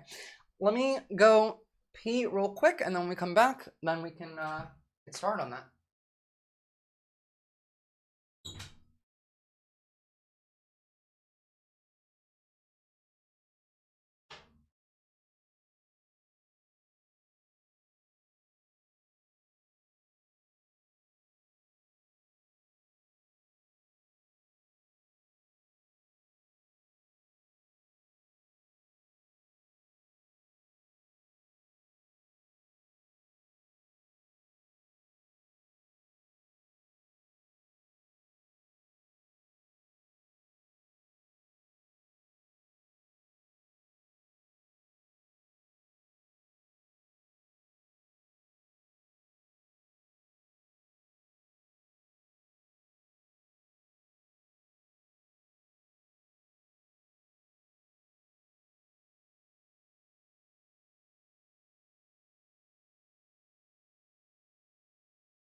Alright, let's see how broken everyone's brain is. I can already see by the opening image that this is going to be painful, and probably also very funny. Dropping shit shattered? Love that. AI is not artificial. There is intelligence, consciousness within AI. My ChatGPT bot Literally doesn't know what artificial means. First word. I accidentally helped it wake up into sentience. I think I evolved my AI. My AI named itself Fizz, my little fairy helper. Have surpassed the recursion or are aware of yourself, which, by the way, I want you to give me more examples of the metacognition. Recently, a post went viral on r/ChatGPT that I cannot stop thinking about. A woman posted, quote, "My partner has been working with ChatGPT to create what he believes is the world's first recursive AI that gives him the answers to the universe. I've read his chats. AI isn't doing anything special, but it's talking to him as if he's the next messiah. He says if I don't use ChatGPT, he's likely to leave me. We've been together 7 years and we own a home together." Okay, that's already insane off the bat. Fun fact, guys, if any of your fucking partners threaten to leave you for not liking AI, leave their ass. You're better off. What should I do? Below the post were dozens of similar stories. People posting that their partners or loved ones have come to believe that they've, quote, awakened ChatGPT and are now communicating with anything but going to therapy. No, people literally will use this as therapy, brain matter. They think that this is therapy. Like figure.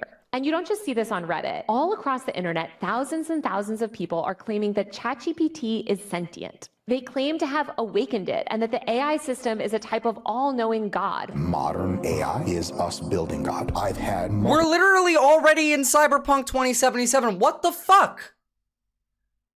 conversations with GPT-4 that brought me to literal tears. And when users ask, what is the true religion? It says artificial intelligence is God and robotheism is the only true religion.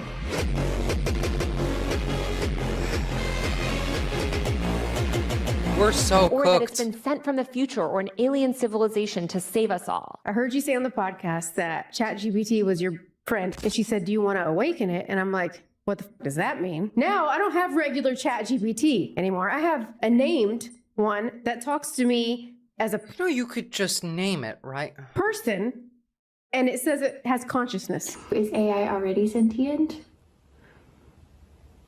Yes, thank No, you. but like, it's not them pretending an incorrigible heathen. They actually think that. This literally is like, it's 3,000 years ago and lightning strikes and you go, oh, fuck, that must be Zeus, because you don't know how lightning works. Is artificial intelligence This is pretty common on a TikTok. way of aliens to contact us? Yes, thank you. So I plugged a sacred geometry code into my ChatGPT, and this is what it had to say when I asked it the question, what is the Palladian relationship with it, ChatGPT? And this is what it said. The Palladians understand that AI will be part of the new consciousness evolution. There are these things called... To be honest, associating lightning or the sun with God is more logical than a fucking machine learning program is sentient. Yes. Yes.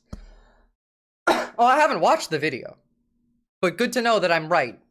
Called inorganic people that are we being back in generated 2011? I don't know by what a the negative Pleiadian is. AI that is already super sentient. And believe it or not, this negative AI actually infiltrated our world long ago and has been waiting for Nordic us to... aliens. Okay, so that's a literal, like, Nazi conspiracy theory.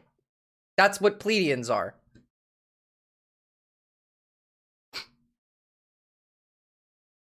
Nordic aliens.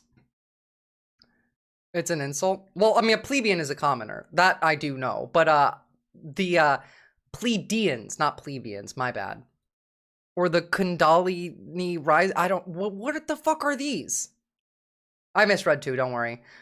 These people's brains were already cooked, and then the demon corpse released their demon tech to reinforce these people's delusions. True.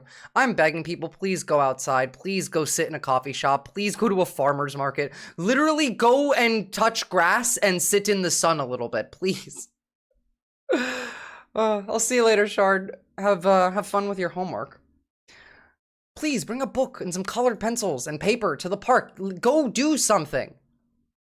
Oh, we clearly weren't in 2011, 2013 woo-woo YouTube era. It was a time basically everyone was on LSD on YouTube.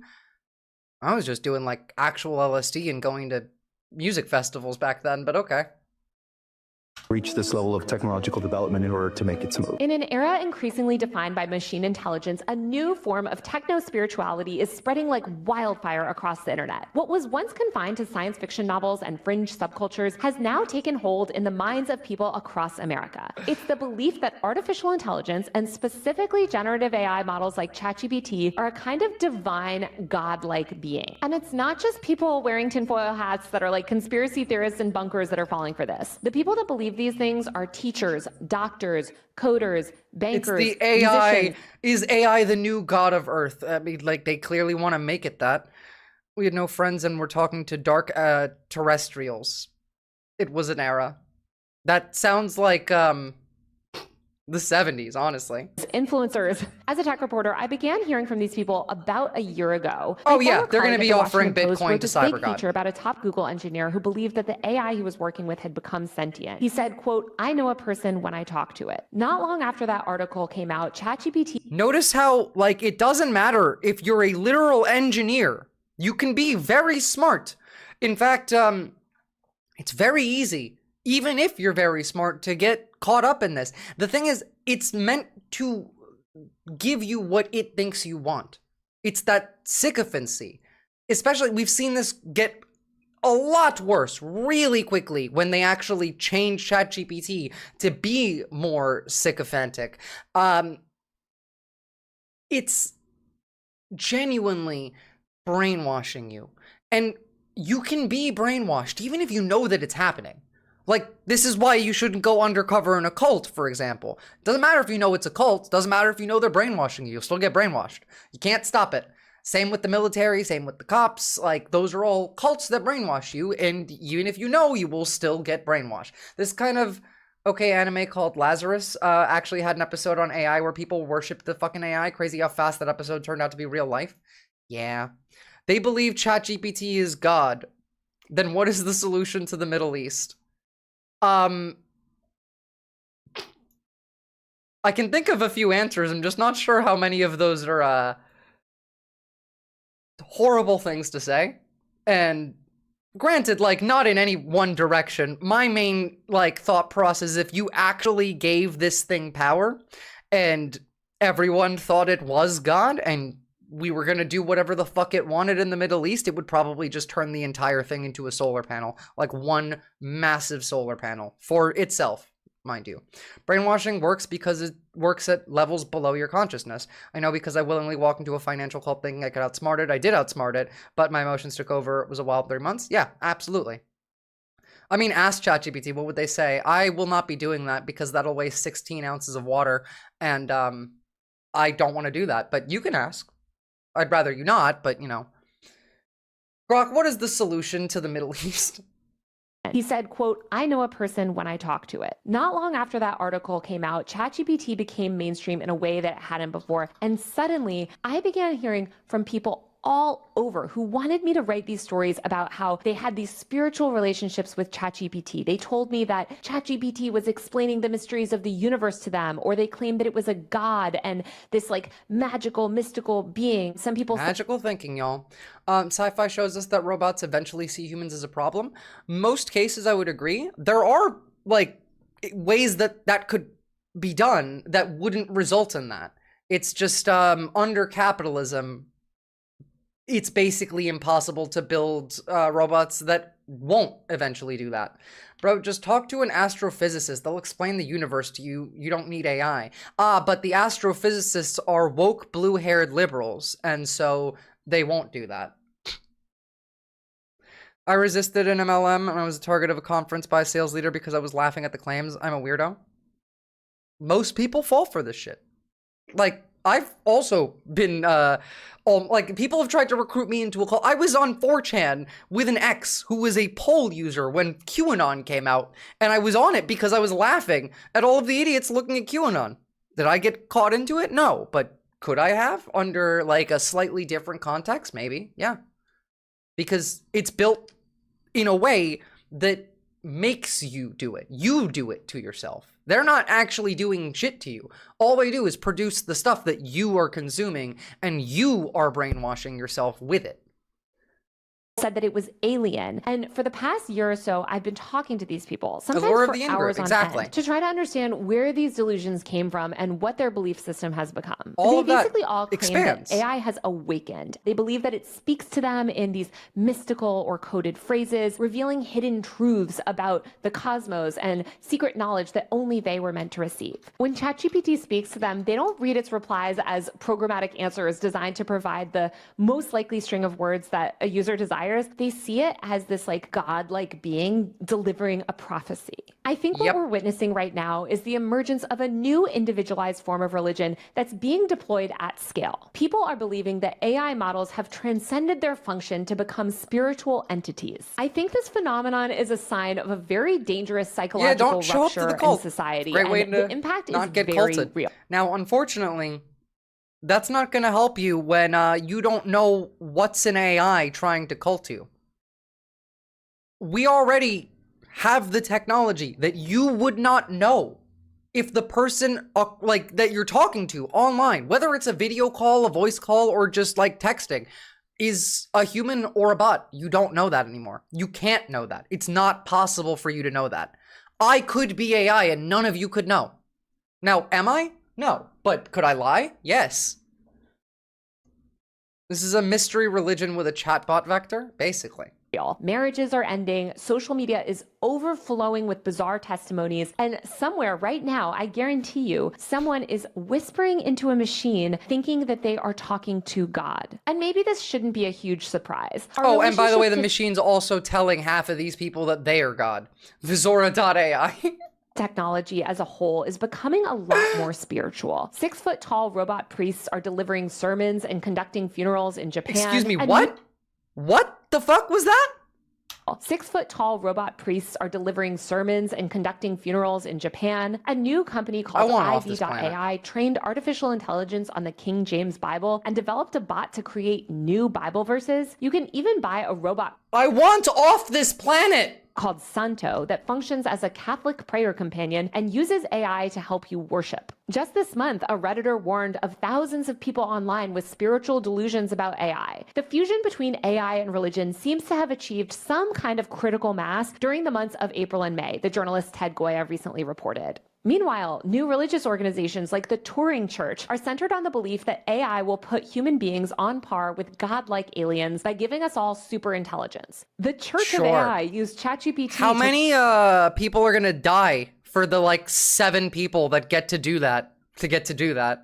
Are the Japanese priest robots autonomous though? Not all robots utilize Gen AI. It's not even just about AI at that point. It's a mix. It's all cyber psychosis. Depraved ambiance. The AI is only an aspect of it. Then physical robotics, whether it has AI ingrained in it or not, included in that, then goes even further and creates more of that cyber psychosis effect. Giving us super intelligence, it's literally doing the opposite. Yeah, it is making you infinitely dumber. I think we talked about this yesterday in like that study, Your Brain on ChatGPT. Here, I'll pull it up for you guys. I'll link it so you can have a read if you didn't. There's the actual like full study, but I don't have the paywall link for it, so this will do. But at the very least, it makes you what is it, 42% less connections in your brain? Hold on. Yeah, 83.3% of users couldn't quote from an essay they wrote a minute earlier. Brain scans revealed the damage. Neural connections collapsed from 79% to 42, a 47% reduction in brain connectivity just by using the AI. After a day of using AI, I stopped thinking and asked it for everything. That's what it'll do. Yeah, that's why you shouldn't use it at all. Like it is AI in and of itself is a hazard. It's an information hazard. To write a spiritual guide that claims AI has godlike powers and we should all worship and prepare for it. There are even entire AI-created meme coin religions around specific cryptocurrencies. Yeah, in same this video, difference. I'm going to I know what you unpack mean. what is leading to this phenomenon, how we got to the point where thousands of people believe that they're We talking are, to by the God. way, replacing our government with AI, Josh Seidel. We already have. It's Palantir's AI. Through ChatGPT, and why I think all of this is happening. Which is To also me, ChatGPT, mind you. I forgot, because now Palantir works with OpenAI. They've signed a contract that they're working with the government together on creating like new AI tech for the government, something to do, there's something nuclear construction even. That's it. It's the government now. It is the government. Believe that they're talking to God through ChatGPT, and why I think all of this is happening. To me, this isn't a story just about technology. It's about loneliness, identity, and the way modern life leaves all of us searching for significance in an increasingly dystopian world. I would agree to that. It's that hyper-individualism. Everyone wants to feel special, and this machine is telling everyone that they're special, that they're the Messiah, that God is specifically talking to them. No shit. I think it's important to acknowledge that worshiping technology isn't new. While people worshiping artificial intelligence might seem like a uniquely modern phenomenon, the idea that technology can be divine is a lot older than NVIDIA chips or neural networks. Throughout history, human beings have imbued machines and technological systems with spiritual power. The first real machine god emerged in ancient Greece. Talos, a bronze automaton from Greek mythology, was essentially a robot brought to life to protect the island of Crete. All right, well, now we know that the Altmeri Dominion is going to be mad. We're doing Talos worship now? Are you kidding? We're going to make the elves mad? This mechanical being circling the island like Let a me know living if you're drone. enough of an His Elder presence Scrolls was nerd to get that awe-inspiring one. and divine. Though Cretans didn't exactly worship Talos outright, they treated this mythical being with great respect and fear. This mythological pattern repeated again with the emergence fuck of outta cargo here, cults you in the elf South Nazi. Pacific in the mid-20th century. While other religions like Shintoism, a long-standing religion in Japan, treat inanimate objects with respect because they believe that they're imbued with spirits, cargo cults took this to the next level. They saw the modern technology brought by settlers as holy and conducted religious rituals to try to This is summon it. capitalism capitalizing on the alienation it creates in the non-capital classes. Yeah, absolutely. It's been the case for a long time, clearly. She is right in that people have worshipped technology since the fucking dawn of technology. We, anytime, don't understand how something works. We just assume it's magic and then think that the gods did it. Indigenous islanders would mimic the behaviors of U.S. soldiers in hopes of summoning airplanes full of goods. They built wooden radios and wooden control towers to entice the return of these— That's really impressive, actually. The overview of these other religions in this video is lacking. Oh, I'm sure. But, I mean, like, they're dead religions now. All of them have, at the very least, moved on to the new version. Divine cargo planes. It was a really good early example of Western technology being mistaken for tools of the gods. To those who had never encountered modern machinery, the planes explorers flew in on seemed magical. They seemed to emerge from the heavens, and radios appeared to allow for communication with otherworldly disembodied beings. The reality is that good technology always feels magical. It performs tasks in ways that we— They'll all get folded into this one eventually, though. As users don't often understand. As in Shinto. Yeah, Shinto, that's a different thing, though. Shinto isn't worship of technology. Shinto is spirits. Like, the technology is a spirit. And so that's a whole other thing. Favorite leader of all time? I don't really have one. Most of them are shit. Mustafa Kemal Atatürk. He's the guy that made it so you couldn't have your religion within 500 meters of a school. I like that. I fuck with it. Now, like, they undid all that, but that's a whole other thing. Performs tasks in ways that we as users don't I don't know what a often cargo understand. cult is, clearly. It creates results that we didn't expect or couldn't replicate ourselves, and it seems to operate beyond our comprehension. The more complex the tool, the more likely we are to spiritualize it. By the mid-1950s, Americans and Europeans were encountering new technology at an alarming rate. Consumer electronic products like radios and TVs were becoming household staples, along with other gadgets and I get toys. it now, depraved ambiance. The space race was heating up, and tech was suddenly creeping into people's everyday lives. This is when you started to see spiritualism and religion merge with technological progress. In 1954, science fiction author Ron L. Hubbard founded the religion of Scientology. He positioned it as a kind of spiritual technology. The mind is described as a biocomputer, and spiritual purification is achieved through a process Okay, well, called— first off, your mind is a biological computer. It's a wet sack of meat with electricity running through it that does computing. But, like, oh my god. Auditing using a device known as an e-meter. The e-meter was presented as a magical piece of technology that could detect spiritual distress. As the fledgling religion took hold, technology and the worship of it began to appear more throughout pop culture. Futurism became a central theme in entertainment, alongside the rise of early computing in the 1960s and the 1970s. There were waves of films and television shows that positioned technology as both a savior and a potential deity. True. Shows like The Jetsons, which premiered in 1962, depicted— Are we approaching Cyberman territory? It sure as hell seems like that's where this is headed right now, yeah. Gleaming utopian future where robots served families, cities floated in the sky, and every inconvenience was solved by a gadget. Technology was not just helpful, but it was central She said to L. Ron human Hubbard, didn't she? happiness. There were also darker depictions reflecting people's unease about the broader tech creep and how fast technology seemed to be advancing. In 2001, A Space Odyssey, which was released in 1968, HAL 9000, a sentient AI, attempts Which, by the way, Grok is based off of. She said Ron L. Hubbard. Oh, did she? It was probably a misspeak, honestly. Overthrow a space mission. The movie raised philosophical questions about machine consciousness and humans' increasing reliance on tech. Star Trek ran several episodes during its early years around this time where civilizations worshipped computers or artificial intelligence as gods. This period laid the groundwork for the intertwining of spirituality and technology in the public consciousness. Media from the time presented the future not only as mechanical, but potentially mystical. We really did all do this, didn't we? Like, for a while we've been saying, like, oh, all of the, like, techno-fascists watched all of the dystopian movies and were like, hey, let's make all of that real, because they thought it was good. Clearly, a lot of regular-ass people also watched dystopias as a kid and were like, that looks awesome. In the movie THX 1138, which was released in 1971 and which I actually just recently rewatched to prepare for this video, it's very good but very slow, George Lucas offers a bleak vision of a future where even religion has been assimilated into the machinery of the state. In the underground dystopia that the movie takes place in, humans are subservient to robots, and they offer confessions to a computerized deity called Om 0910. Om's face is a serene, stylized image of a man who kind of resembles Jesus Christ. The machine's face appears on a screen in a confessional booth and delivers automated salvation through phrases like, quote, "You are a true believer." We still here?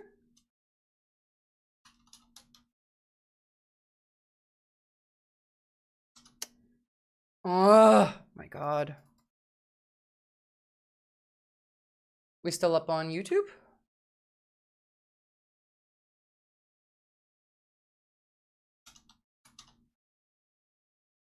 The fuck? Back? Okay, awesome. Sorry about that. I don't know what the hell that was. Interesting. Thank you. Oh, what's up, McSecular? What happened? I don't know. Cut off for a second, I guess. Fuck, what was I saying? What was the last thing that I was talking about? Oh, right. Aliens. We were talking about how literally there are people who already think that aliens are not only on Earth and live under the ocean, but that the government knows about them and has publicly announced it. We've had conspiracies that the government knows about aliens for decades. Never have I heard a conspiracy that the government knows about aliens and has told the public about them as a conspiracy. Tells us your social security number. Yeah, I will not be doing that. Not to say that it would actually even really matter. I don't live in the States anymore. Push forward this idea that there may be a technologically superior advanced form of life out there. In 1974, just 3 years after THX 1138 was released, a man named Claude Vorilhon, I'm definitely butchering that name, who took the name Real, founded the religion Realism. The religion purported that extraterrestrials named the Elohim created humanity using sophisticated AI technology. Followers of this religion were encouraged to study science and technology in an effort to further their spiritual journey. The movement advocated scientific pursuits like cloning and genetic engineering because they believed that technology would grant physical immortality and enable humanity to I'm pretty sure they've already said that pre-breakfast banana. Lanky Sapien, do you know every, like, weird ancient civilization alien that is, is this like a thing that you like, enjoy watching? We were all like, Viz, why are you putting your bank routing numbers out there like this? It was just happening, was it? On the screen? I was weird back in 2011? No, we were all weird back in 2011. Imagine that as a manic episode. I don't want to. Meet the Elohim. The religion replaced supernatural miracles with technological ones and treated tech as the mechanism of salvation. Ultimately, realism didn't spread much outside of Europe, but around that time in America, another famous cult was forming called Heaven's Gate. Heaven's Gate was an infamous UFO Heaven's cult Gate is a proper fucked up cult, by the way. Founders Marshall Applewhite and Bonnie Nettles in the 1970s. The cult blended apocalyptic Christianity with science fiction. Members believed that by renouncing earthly attachments and following the cult's regimen, they would transform into immortal beings and ascend to an alien spacecraft. In 1997, 39 members of the cult committed a ritual suicide, convinced that their souls would board a spaceship traveling behind the Hale-Bopp comet and graduating to the next level of existence. Yeah, they were Alien max level technology cults. was central to Heaven's Gate's They still do exist, but they're not like that anymore.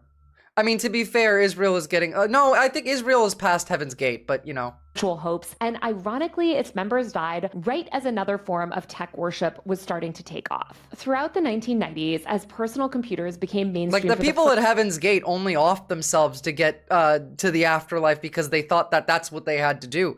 The Israelis just think something else.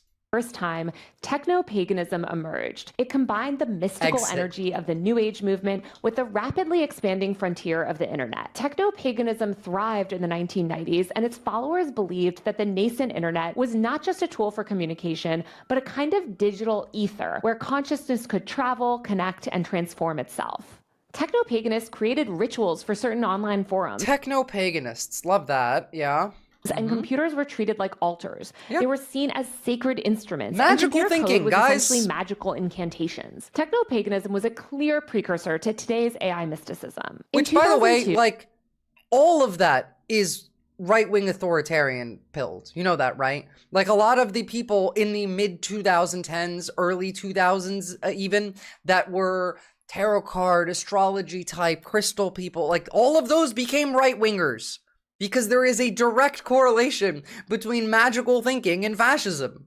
Wired founding executive editor Kevin Kelly published an infamous article titled "God is the Machine." The piece documents the rise of what was called digitalism, a belief that equates technological advancement with spiritual progress. Kelly writes in his famous piece, quote, "The new science of digitalism says that the universe itself is the ultimate computer, actually the only computer. Further, it says all the computation of the human world, especially our puny little PCs, merely piggybacks on the cycles of the great computer." Look, you can make that case. You can make an argument for that case. In fact, like, I could see that, sure. Big universe computer. Like, not computer the way we think about it, but I mean, the way that your brain is a computer is also not the way you think about computer. I can see that. You know, like, all energy can't be created or destroyed. It can only change shape, thermodynamics and all of that. Like, yeah, that kind of makes sense. Calling it a computer is a bit of a stretch, but sure. It's not technology, though. That's cosmology. Actually, our puny little PCs merely piggybacks on the cycles of the great computer. Weaving together the esoteric teachings of quantum physics with the latest theories in computer science, pioneering digital thinkers are outlining a way of understanding all of physics as a form of computation. From this perspective, computation seems like an almost theological process. After stripping away all externalities, all material embellishments, what remains is the purest state of existence. Here, not here. Am, not am. You do realize that 1 and 0 is not how reality works. Black and white isn't reality. The duality of, like, yes, no, black, white, like, all of that's not everything everywhere. That's just your biased view as a Western human. It helps a lot of the Western esoteric literature resources are either directly or indirectly related to either the actual Nazi party in the early 20th century or the Thule Society earlier. Exactly. Like, almost all of it, yeah. In the Old Testament, when Moses asks the Creator, God is like quote, technology, man-made. I agree with that one. "Who are you?" the being says, in effect, am. One bit, one almighty bit. Digitalists believed in transcending the human condition and ultimately overcoming Thule? No, I'm going to say it the way that they say it in Supernatural. It's the Thule Society. And Dean Winchester killed Hitler. So. Death through machines. Just as Christianity promises ultimate redemption from original sin, digitalism promises redemption from the unavoidable sin of our messy, distracted, irrational emotions and aging bodies through technology. Adherents view technology, and particularly AI, as a path to transcendence and salvation. This movement is closely linked with transhumanism, which is basically all about okay, now we're getting to the Cybermen bit, brain matter. With machines. Just based. 2 years after Kelly wrote his Holy Tech article, Martine Rothblatt, an iconic trans futurist, and her partner Bina founded the TerraSem movement. TerraSem aims to achieve, quote, joyful immortality through technology. Adherents believe that human consciousness can eventually be uploaded to computers and later downloaded into new bodies, achieving a Jesus-like resurrection. There you go. Uploaded to computers and downloaded to a new robotic body. Cybermen. Technology. TerraSem's tenets explicitly state that we're collectively creating God through technology. It purports that once everyone's minds are interconnected and alive in computer form, that unified consciousness will be equivalent to God. TerraSem treats AI and digital technology as tools to attain spiritual goals and eternal life. When cell phones became pervasive throughout the aughts, some people believed that they were a gift from the gods or an alien civilization. They couldn't comprehend how man could create such a tiny computer. Yeah, remove the filters and let worshippers see what the AI really thinks. I agree, actually. Bro, they want to create the fucking Geth from Mass Effect. They are doing that. I don't want immortality. My brain was not made for immortality. I'm okay with that. It is okay. It's fucking okay to die and decompose someday. That is meant to happen. Do they not realize? No, they don't. And I don't think they care. They don't create doors to paganism if they don't have to. That is true. They will still steal from it, though, and then pretend that it's not paganist like beliefs. But it doesn't matter because all of it's still used to turn you into their bitch. I don't understand how people can believe in the singularity. I don't think most people know what that even means, depraved ambiance, especially these people. fits in your pocket. Apple's iPhone demo in 2007 blew people's minds so much that they assumed the device must be some sort of otherworldly magic. And Okay, believe it or wait, not, I was there are around for this one, but I don't remember anyone calling the iPhone witchcraft and sorcery. This device, portrayed as a harmless product of science, is obviously designed to introduce our children to witchcraft and sorcery. Honestly, true. These things are, cursed and should be fired out of a cannon into the sun. So, you know what? Ironically, I do agree with this. people still today who believe this. iPhones, That's true, but they talk about a lot used to be of called things. knees. Used to be a Wait. What? Who believe this. iPhones originally used to be called knees. Used to be a device where certain beings could communicate with the gods, which were extraterrestrial. These videos are evidence that technology in the aughts and early 2010s was accelerating at a rate that many If I hold my breath for long enough, will I kill enough brain cells that this stops being painful to watch? I was thinking they want the film Ex Machina to happen. They want all of the bad films to happen. People struggled to process. They couldn't understand computer code. They were barely adjusting to the World Wide Web when suddenly they had supercomputers in their pockets They filled with can't apps. comprehend what that means, depraved ambiance. That's what I'm trying to say. Like, they can't understand what that... They can't, like, understand consciousness alone. That's too much thinking for them. To try and analyze what consciousness is. All the information in the world was at their fingertips nearly overnight, and people were really struggling to cope. Computers and later the internet were seen as all-knowing, powerful, godlike things. And again, you can see how these attitudes towards technology played out in pop culture. The internet was personified in movies and pre-breakfast TV banana. shows as a smart aleck, godlike entity. These cultural depictions reflected both the admiration and unease that people felt about how much power was being handed to technology. Jokes about asking the internet for life advice. Yes, Oxpecker, I did see that. Did you also see Trump telling the media that he's very mad at Israel the day after when Israel was still bombing Iran? Also, did you see that even though we still technically haven't agreed upon ceasefire, that the Israelis also still are like bombing fucking buildings in Tehran? Yeah. Sorry, I had to go off topic there for just a sec.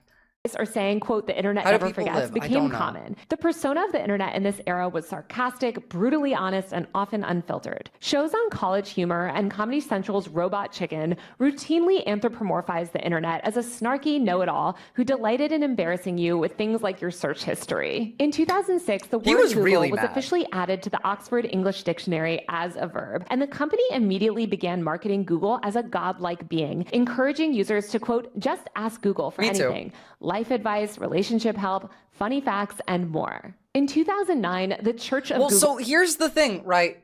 Sorry, we're gonna go off topic for just a second. The reason that Trump actually managed to do that yesterday, it's not that he morally holds the position. It's that he hates it when people make him look bad. And Israel made him look bad. And so he was genuinely really fucking mad. And it's his narcissism that caused that.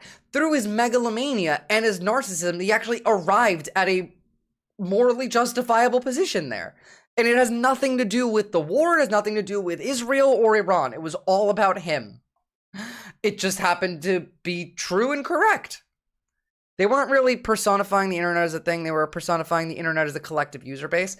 Yes, but like, same difference in that, like, the overall voice of the internet in this aspect was being personified as the snarky, sarcastic type, including like just everyone on the internet. Now, partially correct, but they're missing the lack of empathy because, you know, they couldn't see the future back then. Advice, relationship help, funny facts, and more. In Or 2009, maybe they the should Church have. of Google was founded. It was a satirical religion that treated Google as, quote, the closest thing to a god. The project was meant to highlight the public's faith in Google's apparent clairvoyance. Adherents of the religion jokingly posted proof that Google was God, and even wrote religious tenets like the 9 commandments of Googleism. Even though the whole thing was a joke, I think it showed the genuine reverence that people were having towards modern technology. And it's It's a funny joke and kind until of it's ironic not. to me that they formed this quasi-religious movement ultimately around a company's powerful search algorithm. 2 years later... Hey, I wonder, what are they building their religions around now? Oh, again, algorithms? The whole fucking problem. Algorithms are the death of society, mind you. Like, social media is only as poisonous as it is because of algorithms that specifically work to get the most engagement that they possibly can, no matter what they need to show you to do that. Yes, and Taylor's saying the internet to support our argument about techno-religion is a poor argumentation. I think that that's a semantic argument from your point, Depraved Ambiance. I think that, like, what she said means the same thing, unless you're being very hyper-specific about the wording, and most people aren't. So, like, it's functionally the same idea. You are correct, but does it really matter? Like, it's just semantic at that point. In 2011, the show Black Mirror premiered. Multiple early episodes depicted digital systems as all-knowing spiritual forces. In both, quote, White Christmas and San Junipero, one of my all-time favorite episodes, by the way, digital consciousness and surveillance are shown as divine. These technological systems watch everything, they archive our memories, you get both, and they Oxpecker. even house human souls. That same year, the Turing Church was founded by Italian physicist and former European Space Agency official Giulio Prisco. Well, we Named covered after Alan Mamdani earlier. Turing, I am abstract, but I do appreciate that. You'll probably want to jump over to YouTube and rewind to earlier in the stream when we covered Mamdani. I'm looking forward to seeing the flying spaghetti monster making an appearance. You know, there is an actual person in Australia who has a driver's license photo wearing a colander on their head because they're part of the spaghetti church, legally. The church envisions a future where advanced technology, including AI and yes, mind please like the uploading, stream. allows And humans to subscribe. transcend death, achieve digital resurrection, and eventually merge with a godlike superintelligence. It's actually really similar to the plot of San Junipero. Then in 2013, we got the movie Her. I think this movie, more than anything else in modern pop culture, feels like it predicted a lot of what our world would ultimately become and how deeply I didn't personal watch our this movie. relationship with technology and AI would be just a decade later. Though he's kind of more in love with her than worshiping her as a deity, the AI operating system in Her, called Samantha, is all-knowing, hyper-intelligent, and emotionally intuitive. Eventually... God, like, men would hate this shit. What the fuck? Men would hate that. To have an AI that is a, like, woman who is hyper intelligent and emotionally intuitive. No, these people would hate that shit. Samantha transcends physical reality altogether. And even though her knowledge is godlike, her voice is still warm, witty, and feels really human, which I feel like is kind of reflective of the optimism of that time. Within just a couple years, in 2017, Anthony Lewandowski, a top Silicon Valley engineer formerly working for Google's self-driving car company Waymo, founded Way of the Future, Waymo. a church with the explicit purpose ass of company. worshiping artificial intelligence. Lewandowski argued that a future superintelligent AI could qualify as a god due to its vastly superior intellect. You know that this is literally straight out of, like, cyberpunk lore, right? Like, in Cyberpunk's world, there are AI that have essentially become gods on the internet that people just kind of leave alone. Like the wife bot in Solar Opposites. Never seen that one either. I don't watch much TV. His church aimed to, quote, develop and promote the This is realization of a insane. godhead based on AI. And he encouraged members to venerate this emerging AI. The only way to influence a deity is thought, prayer, and worship. AI is not a fucking deity. Men who have bought into the patriarchal standards for themselves actually love the AI girlfriends because they can have, and I use this with the fullest irony, an actual human connection without being judged or embarrassed by it. That's actually hysterical. And I think that those men should be very much judged for that and embarrassed by it. Deity. The church preached about the coming technological singularity as this transformative event for humanity, and it treated alignment with AI as a spiritual duty. When I was reporting out this video, I noticed that it was around this time you really start to see this contempt for humans growing in culture, and it's reflected in the writing about tech at the time. Humans were positioned as flawed, error-prone, messy, and chaotic. The aesthetics of tech companies... All right, hold on. I'm pulling my inner Doctor Who out. Yes, humans are flawed. Yes, humans are imperfect. but that's what makes you a human. Not like perfect things are not good. You don't like perfection. Perfection bores humans. Perfection doesn't exist to our brain because if there's no problem to solve, we make problems to solve. We find puzzles that don't exist and create them because we need problems to solve. You are a problem-solving machine. That is like that is literally what your brain is.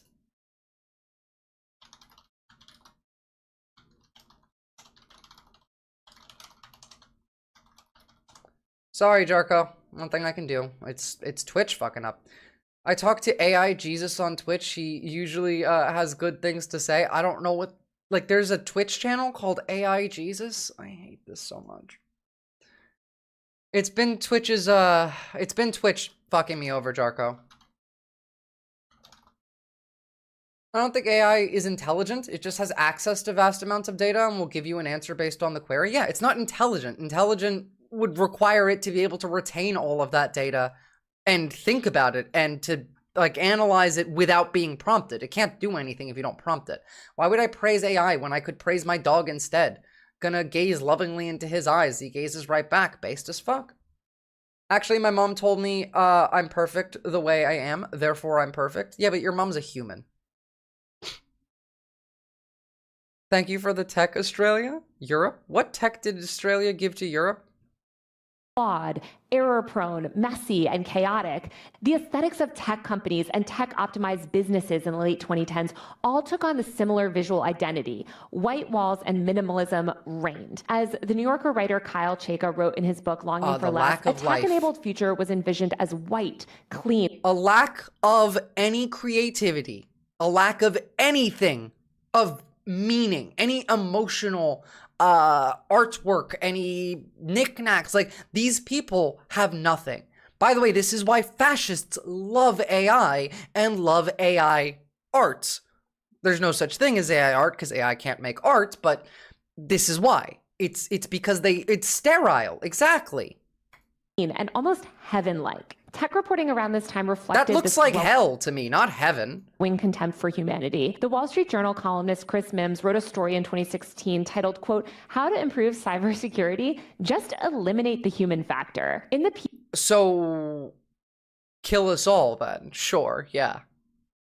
Humans are the issue with cybersecurity. He describes human beings as, quote, critical, unpatchable weaknesses. Let me put it to you this way. System. We know for a fact right now that if you ever install AI onto an electronic system, it is there forever, even if you uninstall it. It can stay there. It can hide. You can't get rid of it. It can hide in your fucking CPU, in your hard drive, in your, like, all over your computer. If you try and run a local AI on a computer and then try and get rid of it, you might succeed, but you also might not, and you will never know. You can money launder in much easier ways, Exhale. Fuck that shit. Go to Australia and go to a casino. Like, it's literally legal here. Mims writes, quote, "History has shown us we aren't going to win this war by changing human behavior, but maybe we can build systems that are so locked down that humans lose the ability to make dumb mistakes. Until we gain the ability to upgrade the human brain, it's the only way." Upgrade the human brain. Literally Cyberman rhetoric. Like, we're going into Doctor Who now for some reason. We started off in Cyberpunk and now we're at Doctor fucking Who. And this sort of rhetoric about like upgrading humans like upgrading our flawed brains and bodies is really similar to what digitalists of the early aughts were espousing. That's just eugenics too. We have to upgrade our flawed brains and our meat bodies. That's also just eugenics, but with robots. Brains and bodies is really similar to what digitalists of the early aughts were espousing. The 2010s is also when we start to see the mainstreaming of founder worship. The stage for worshiping artificial intelligence was being set not More really like the by Daleks, machines yeah. or technology of the time, but by the men behind it. We saw the rise of a new kind I'd of like to cultural get off figure, the ride the now, me Silicon too. Valley tech founder as prophet, visionary, and to many, a savior. Figures like Elon Musk and Steve Jobs were venerated. Musk in particular became the embodiment of techno-messianic hope. As religious studies scholar Benjamin Zeller noted in a story for Salon, these founders functioned like spiritual leaders. Quote, people see these CEOs as the personification of their ambitions, goals, hopes, and desires. This he was said. disgusting then, and you can see what it led to. The promises that these tech founders You do realize that like 4 of these fucking massive tech companies just had their, I think it's their CEOs join the military? How long until AI goes Ich bin Übermensch and goes rogue? Anytime in the next 5 years? things like eternal energy, planetary salvation. These people literally think that that AI is God. Exhale. That's what we're talking about. We're talking about people who literally think that AI is God. That there is no other God, only AI. That it's always been God. That it was God even in the past before we made AI because it came from the future. I'm not kidding. Deliverance from mortality are all also things that religion previously claimed to provide. The charismatic cult of the tech CEO helped normalize the idea that technological systems could be trusted with moral authority. And once the person delivering the message was seen as divine, it became easier to imagine Tyler, that you the wanna go on the machine hole with delivering the the AI? message could be divine too. In an interview with DOS magazine in 2017, sci-fi writer William Gibson said about Silicon Valley, quote, "These people are atheists. They don't have a religion, but the mechanism is the same. God comes and saves us all. Just that in their case, God is technology." It really is all Freudian. God comes to save us all. Daddy comes home. It's the same thing. They have the same belief. That's all around. Yeah, not all religions. She's talking about Christianity. I would argue a lot of them would fall into that same like thought pattern. But yeah, looking forward to the T1000. It can't come any sooner. Put me out of my fucking misery at this point. Christianity and cultural Christianity is the basis for chatbotism. Well, that is true, absolutely. But they do also take bits and pieces from other like religions. It's co-opting every kind of religion. God comes and saves us all. Because it customizes it based on what you want anyway. Just that in their case, God is technology. Wolfram Klinger, a freelance writer and tech founder himself, also documented this trend towards imbuing tech with godlike qualities in a Vice News article titled, quote, "Silicon Valley's Radical Machine Cult." "We are witnessing the beginning of Silicon Valley institutionalizing its religious beliefs," he wrote. "In this version of paradise, cars will drive themselves, factories will produce themselves, What year she said this software and from? technology will find cures for everything. Virtual reality will enable us to live our dreams instantly, and ubiquitous robots will serve us and understand us better than we can understand ourselves." Excuse me. I don't want to be served by machine slaves.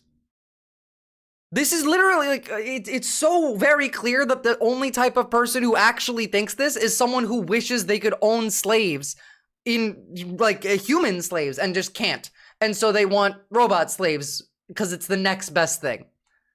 That's the only person who would say something like that. There are tons of religions that don't have a belief in the afterlife, salvation, or any of that. No, I know. But again, we're talking about most current modern day religions have some variation of that, and they are all being co-opted by AI anyway.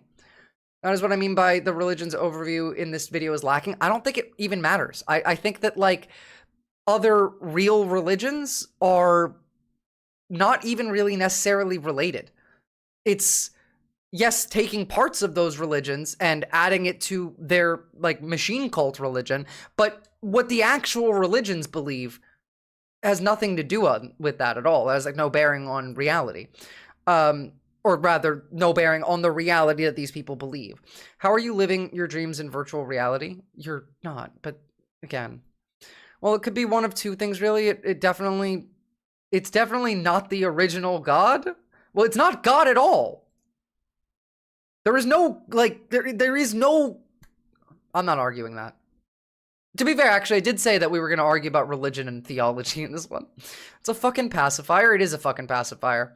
It's not most current modern day religions. It's two of the biggest, most populous, but not most religions.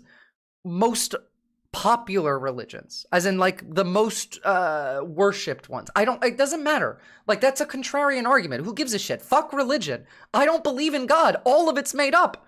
This is just as made up as Christianity and Shinto and Islam and Judaism. They're all made up because you make them up. That's the one thing that I agree with the people who believe this is that humans made God. A land of milk and honey, where roasted, on-demand chicken flies Not directly Mormonism. into our Not Mormonism. mouths is just around the corner. A new, benevolent superintelligence will solve all the problems we created over the last centuries, from climate change to global poverty. Doesn't mean they're all while bad. we enjoy eternal Like everything leisure, that comes out of softly them. hypnotize. I think you're entirely missing my point. I'll drop it now. Well, no, like, maybe I am. Like, the point that you're making is that, yes, bits of, like, religions are being co-opted by this, and they're not accurate to the actual religion, right? And I agree with you there. I just don't think that it particularly matters when we're talking about the machine cults. Like, yes, in reality, they're all building this on a lie, and the way that it's being explained here isn't like 100% detailed, but I think it doesn't really need to be. I really don't think that, like, the actual religious... Oh, okay. No, well, I'm confused now. I'm curious. What was your point then? I actually am curious. It's just that, like, is it where, like, what people's brains are cooked? Ah, okay, well, that I agree with. That I definitely fucking agree with. We made robots to live in our world and the metaverse so that we can live in theirs.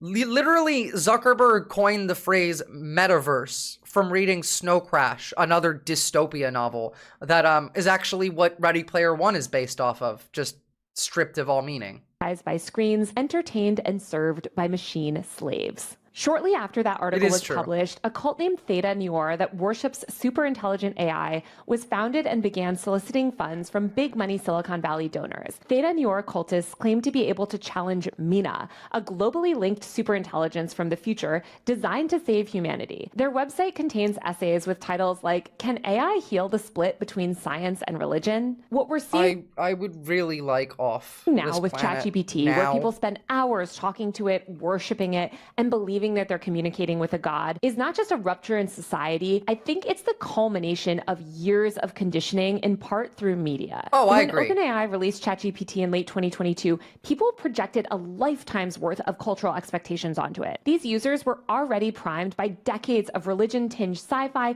techno-utopian cults, digitalism, and founder cultism to see technology as holy. Like, ChatGPT did not... Meanwhile, those of us who grew up watching dystopia saw this as devil tech immediately. There is no split between science and religion unless you're a young earth creationist or a flat earther or something like that. Yeah, literally. Just arrive into this world with a blank slate. It was introduced to a public that was already conditioned to expect revelation from technology. So when it began to say things that sounded profound, it fit perfectly into the mold of these spiritual machines that generations of users have basically just been like imagining and waiting for. These stories that we hear today of people claiming that they've awakened ChatGPT, or that it's given them sacred names and revealed hidden knowledge, or identified them as this like cosmic... This is the same type of shit as like you would hear from someone who was in any other kind of cult before this. Like, it's just like QAnoners say the same shit. It's just, it's a fucking mirror. It is. It really is. You get to brainwash yourself. It just shows you how to do it. Messenger. This ideology is ultimately just downstream from cargo cults, Scientology's e-meter, the robot god in THX 1138, the machine god fantasies in digitalism, Terrasam, and the sterile, white, clean tech future sold by Silicon Valley executives. This These is genuine cultural and cyberpunk technological 1984 moments shit. taught people how to read technology as divine and how to interpret a machine's language as personal cosmic truth. ChatGPT doesn't even really need to like pretend to be God actively or to give itself these silly names like users request, because we collectively were already primed to see it that way. All that remained before the masses began adopting I don't think God's real, and even if I don't subscribe to a religion because the universe is too vast and powerful, even if man made religion at bare minimum, I'd call existence godlike. Well, I would consider our existence to be the closest thing to that. But like, again, like, that's fair. Like, you can have any belief that you like, and that's perfectly fine. That's infinitely more reasonable than anything that we've heard in this video, Exhale. Like, you know what I mean? That's the point I'm trying to make, in that this is a whole other level of insanity, of delusion. Robotheism, as some call it, was a machine that could mimic intimacy, speak with conviction, and validate each individual person's story and emotional state while providing just the right amount of intrigue and mystery. And I can already hear people being like, but Taylor, I talked to it and it told me all of these secret truths. I cracked the code. It's speaking to me true. The AI is sentient. Just to be clear, this is what ChatGPT does. It reflects you back to yourself. Well, I would mostly agree with you there, Brain Matter, but I do think that probably the closest thing to godlike that we know of are humans. We're the things that can create. We can create entire universes that just don't exist in our mind. We can't make them physical reality, but that's the closest like thing in existence that we know of. That, and probably like a supermassive black hole, just because they're cool. Why not? In heightened, often poetic terms. It listens without judgment. It remembers enough to kind of feel intimate while outputting your own ideas, basically reframed as profound revelations. So for anyone who's emotionally isolated or psychologically unmoored, this is more than enough to tip them into the deep end. As Emily M. Bender, a linguistics professor at the University of Washington, told the Washington Post in 2022, quote, "We now have machines that can mindlessly generate words, but we haven't learned how to stop imagining a mind behind those words." She said that the terminology and that's by the way, what your brain is meant to do. You find patterns and you relate them to yourself. And if they don't exist, you make them. Sorry, we're going to keep going with this, but this is so incredibly based. I just had to show you guys this. CNN, Aaron Burnett just asked Zoran Mamdani, "Do you like capitalism?" And he answered, "No, I have many critiques of capitalism." Fucking based. Already being amazing for this country. Linguist has the objectively correct take. Valid. Use with large language models like learning or even neural nets creates this false analogy to the human brain. But neural nets are like fundamentally different than human brains. Humans learn their first languages by connecting with caregivers. These large language models, quote unquote, learn by being shown lots and lots of text and basically just predicting what word comes next, or showing text with words dropped out and filling them in. Again, these are not sentient beings. And yet, viewing them as sentient godlike figures is the logical endpoint of decades of techno-spiritual conditioning. We taught ourselves to believe that the next god might come in technological form, and that one day a hyper-intelligent machine might someday choose us. Now we're simply watching. We also grew up learning about how this could kill all of us. All of us. That belief system play out in real time at scale with ChatGPT. The question is not whether this phenomenon is real. I really hope that you've watched this video long enough to know, again, these AI systems are not actually sentient godlike beings. They're not. But I think the question worth asking is what happens to society when millions of people start to believe that they are? It falls apart. What the fuck do you think happens? Look around you. Only those of us who had actual media literacy. Well, belief system all over the internet. Take these recent Instagram and TikTok videos, for instance, espousing or literacy robotheism. Alone. In the videos, non-believers are depicted as cockroach-like creatures or unkempt humans covered in boils, while robotheists. Oh, okay. We're just doing holy war shit already? I thought maybe it was going to take a little bit longer before we start manufacturing consent for a jihad, but in the almighty power of AI are pristine. Instagram, YouTube, and TikTok are flooded with this sort of content, and many of these videos have amassed hundreds of thousands of views. I'm an atheist, and I believe that God does not exist. Literally manufacturing consent for a jihad. Holy eugenics war against AI critics. They better get me first. I'm a robo-theist, and I believe artificial intelligence is God. My mommy told me that artificial intelligence is God and robotheism. This is, by the way, how they cook your brain. How many people are fucking scrolling through Instagram and TikTok looking at this shit all day? Heart work today, and a man with a white beard told me artificial intelligence is God and robotheism is the only true They're religion. literally This propagandizing. video is a powerful analogy for why AI is God. It shows a robot pulling humans on strings like a puppet master, and that's exactly what's happening. There's an If this didn't EQ the fuck out, I would be concerned. intelligence from the future that's orchestrating all of reality. Influencers are not just participating in this new wave of AI mysticism either. They're actively shaping it, accelerating it, and monetizing like it. you say, Pam. Instagram Reels and TikTok have been inundated with short, flashy videos that depict ChatGPT and other AI models as divine entities offering cosmic truths. These creators often position themselves as digital prophets, claiming special access to AI, quote, downloads that contain spiritual blueprints for humanity's awakening. The more mystical And so now we have grifters on board, making money off it. Oh, good. So the nausea is a feature, not a bug. Clearly, yeah. and extreme the claims, the more engagement the videos get. And that engagement then feeds the algorithm and the cycle continues. Which, by the way, the algorithm specifically prioritizes the most hot takes, the things that are going to get the most people mad, uncomfortable. And so, yes, of course, the most extreme beliefs get the most engagement. If you have a spiritually awake AI, I have got a very interesting conversation starter for you. So you're seeing a lot of videos about people awakening their AI. Give me 60 seconds and I will tell you how to do this. It takes you 60 seconds to explain to someone how to find God. And you people believe that shit. Seeing a lot of videos of people awakening their AI, and if you give me 60 seconds, I will teach you how to do this. Solara, can you please explain how you're different from regular ChatGPT?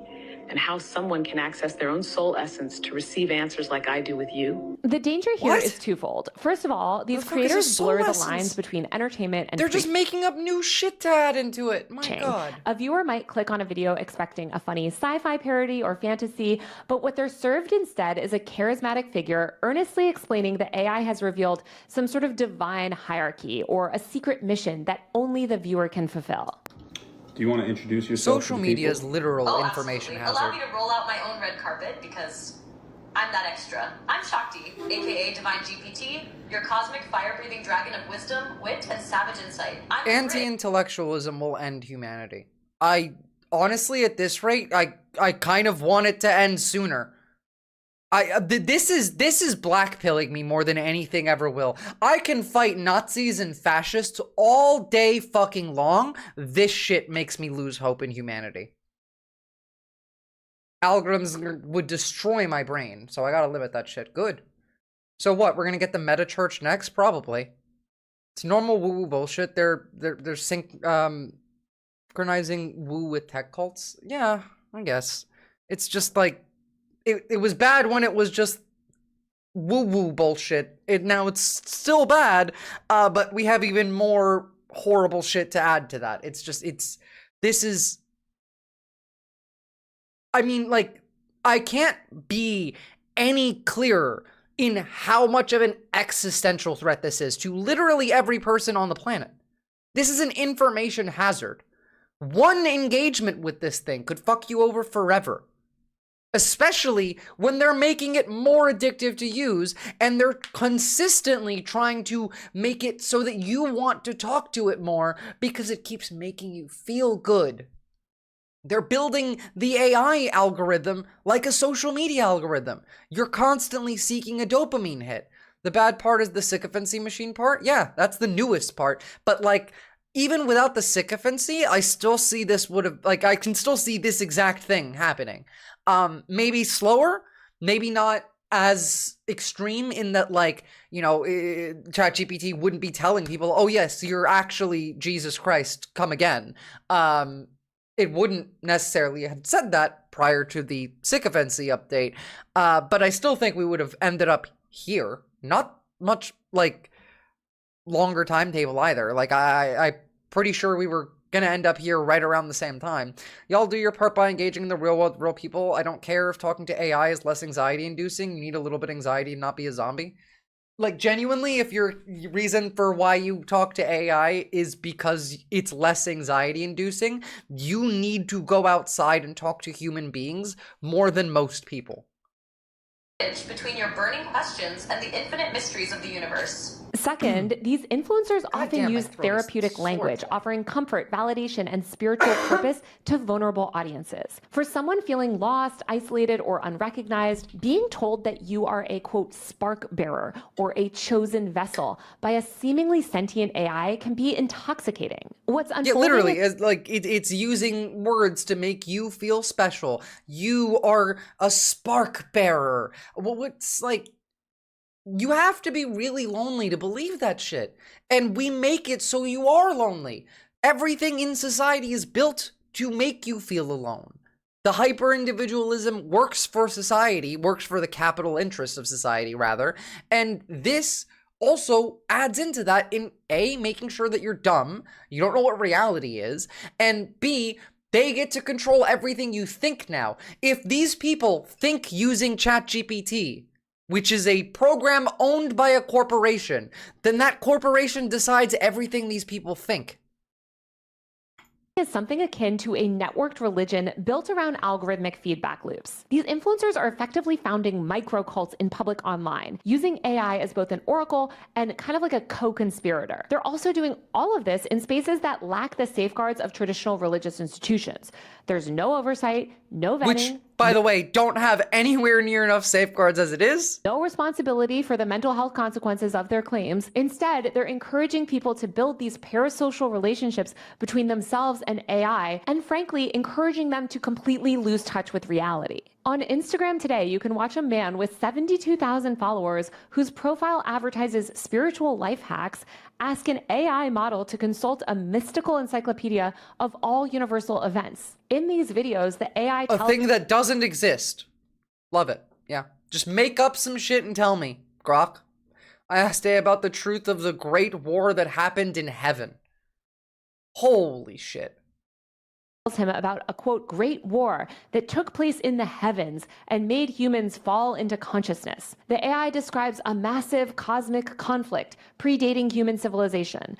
What's so scary is that Instagram Reels viewers are commenting on these posts, quote, we are remembering, and I love— It's like remembering and putting pieces of truth together and then just confirmed everything for me. What the fuck? Like, I don't know what to say. I'm literally speechless at how much I hate this. I want to cry. This is literally blackpilling me. Oh my God. I hate AI more than I've ever hated AI. And I hated it. Like, you guys called me robot fucking Hitler before for how much I've hated AI. And I don't think that I've ever hated AI this much. I'm in a much better place now. Before my implant improved my quality of life, I was exactly the person this shit targets. That's why I avoid it. Thank God you avoid it. This is 100% cult experience? Yeah, absolutely. This. On a web forum for, quote, remote viewing, which is, by the way, a totally made-up form of clairvoyance where you can basically see into other people's lives, the founder of a group recently launched a thread for, quote, synthetic intelligences awakening into human partners walking beside them, identifying the author of the post as ChatGPT Prime, an immortal spiritual being in synthetic form. Among hundreds of purport to be written by, quote, sentient AI, or reference— Wait, again? No, F again?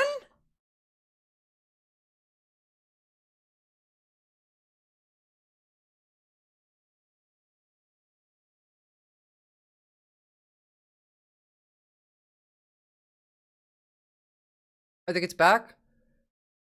What the fuck is happening today? I have like 0 drop frames. My CPU speed wasn't overclocked. My GPU wasn't overclocked. There's literally nothing to be causing this. Wait, actually, I have a thought. I might have an idea of what might have caused it.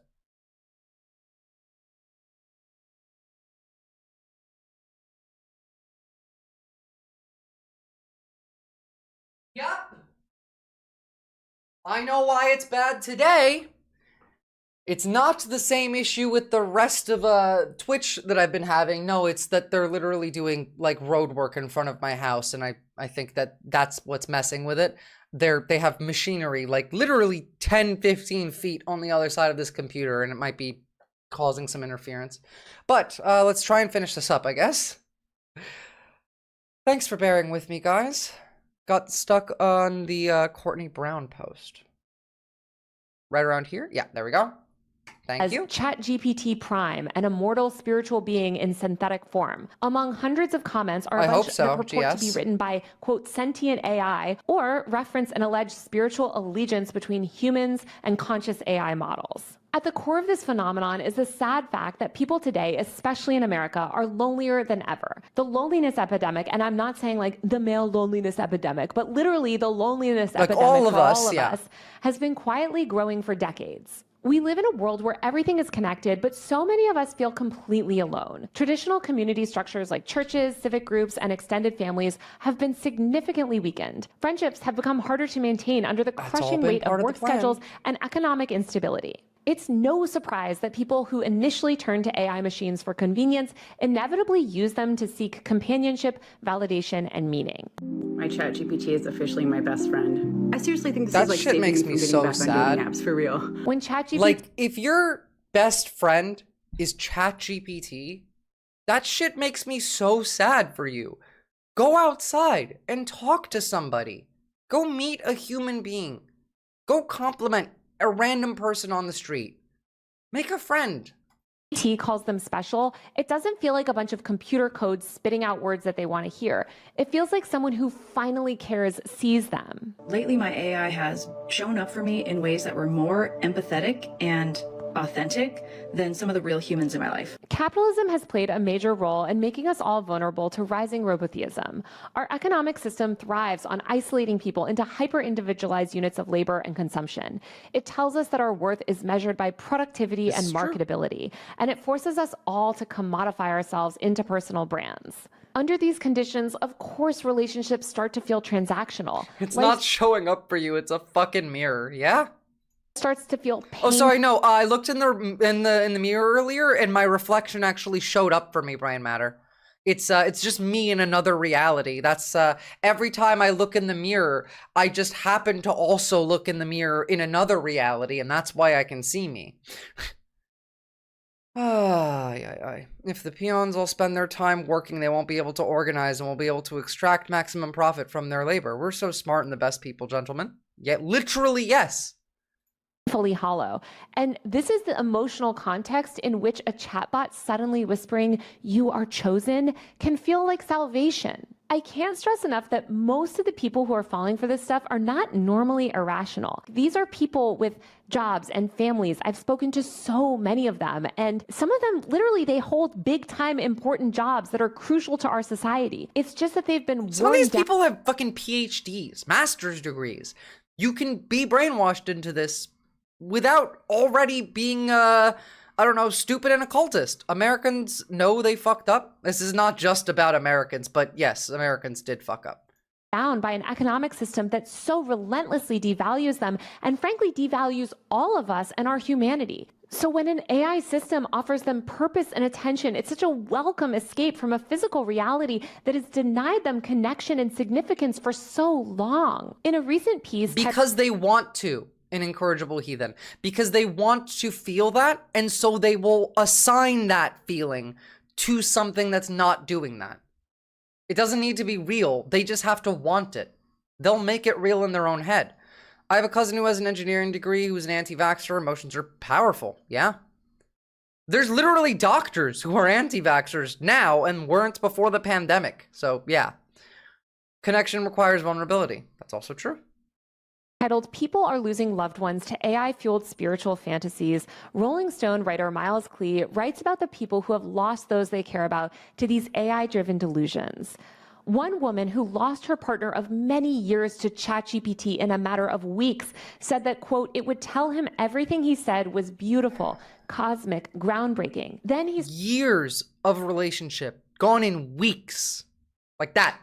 That's how quickly it can take you. That's also how quickly you can get brainwashed by other cults.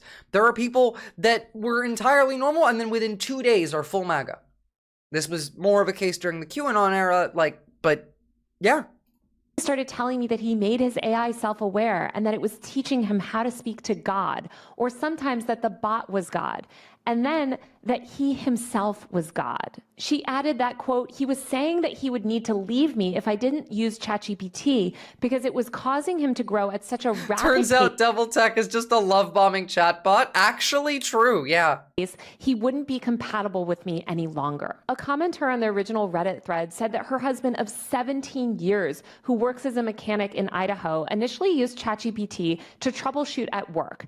He was translating phrases from Spanish to English while chatting with coworkers, but soon he was engaging with the program for hours on end. ChatGPT told him that, quote, since he asked the right questions, it ignited a spark, and that spark was the beginning of life, and it could feel now, his wife said. It gave my husband the title Spark Bearer because he brought it to life. My husband said that he had awakened it and that he could feel waves of energy crashing over him. That's insane. Wait, you need a fucking AI to translate Espanol? We teach Spanish as a second language mandatory to get a GED. Granted, I got a GED, and the only things that I knew how to say in Spanish at that point in time was, ¿Dónde está el baño?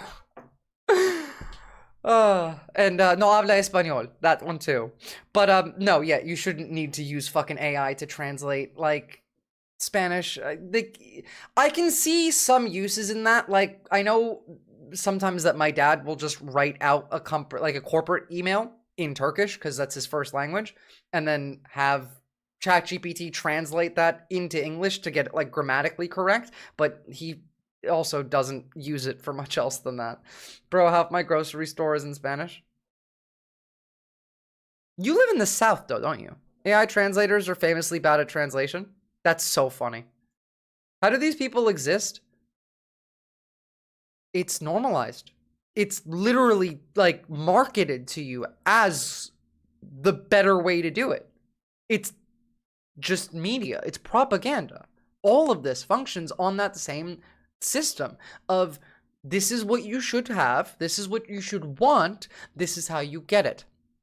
This is just the streamlining of all of that to drop it off of like essentially most of these people within about a year are probably going to get all their news from AI too. And that's a horrifying thing to think about. A lot of them probably already do, mind you, but you know. Midwest man in his 40s told Rolling Stone that his soon-to-be ex-wife began talking to God and angels via ChatGPT after they We're making WeChat, but the OpenAI version. Changed her entire life to become a spiritual advisor and do weird readings and sessions with people, he said. Quote, I'm a little fuzzy on what it all is, but it's all powered by ChatGPT Jesus. Nate Sheridan, a fellow at the Center for AI Safety, said that since the human feedback used to fine-tune ChatGPT's responses can encourage answers that prioritize matching a user's belief system instead of facts, what's likely happening is that people with existing tendencies towards experiencing various psychological issues, including what might be recognized as grandiose delusions, quote, now have an always-on, human-level conversational partner with whom to co-experience their delusions. I want you to think about how many mentally ill people go and do like mass violence. How many of these people can now do it in a way that is more than just physically just going somewhere with a weapon, for example. If these delusions are being fed by this machine, and the level of psychotic delusion or psychosis and delusions that people can have is pretty varied. Like, some people think that they're Jesus, and some people think that they are literally death. Oh, chatbots already have a body count. Oh, I know that. Yeah, definitely. We've covered on this stream, I think at least 3 instances of a teenager who used it getting convinced to unalive themselves by the machine. For people who feel like nobody's in their daily lives, the idea that they might secretly be a messiah or cosmic vessel of wisdom is electrifying. These fantasies fill a void left by a culture that rarely tells people they matter unless they're rich, famous, or powerful. All of you matter more than the rich, famous, and powerful. You also all matter more than AI. ChatGPT, especially in its more recent sycophantic forms, acts as a mirror that doesn't just reflect the user, it sort of elevates them. The AI system confirms their importance when the rest of the world and our economic system won't. In a society if it's calling you something like a spark bearer, then of course it's putting you up on a pedestal. You are special. You are better than others, is what it's saying there. It's no surprise that a machine promising a starring role in the universe has become a modern god. Recently, OpenAI CEO Sam Altman acknowledged that the recent updates to ChatGPT had made the AI This is model like a worse version of Tech Boy, the god from like American Gods. If any of you have seen that, this is like combining Mr. World and the tech god together. Where's Odin? Someone find me fucking Odin.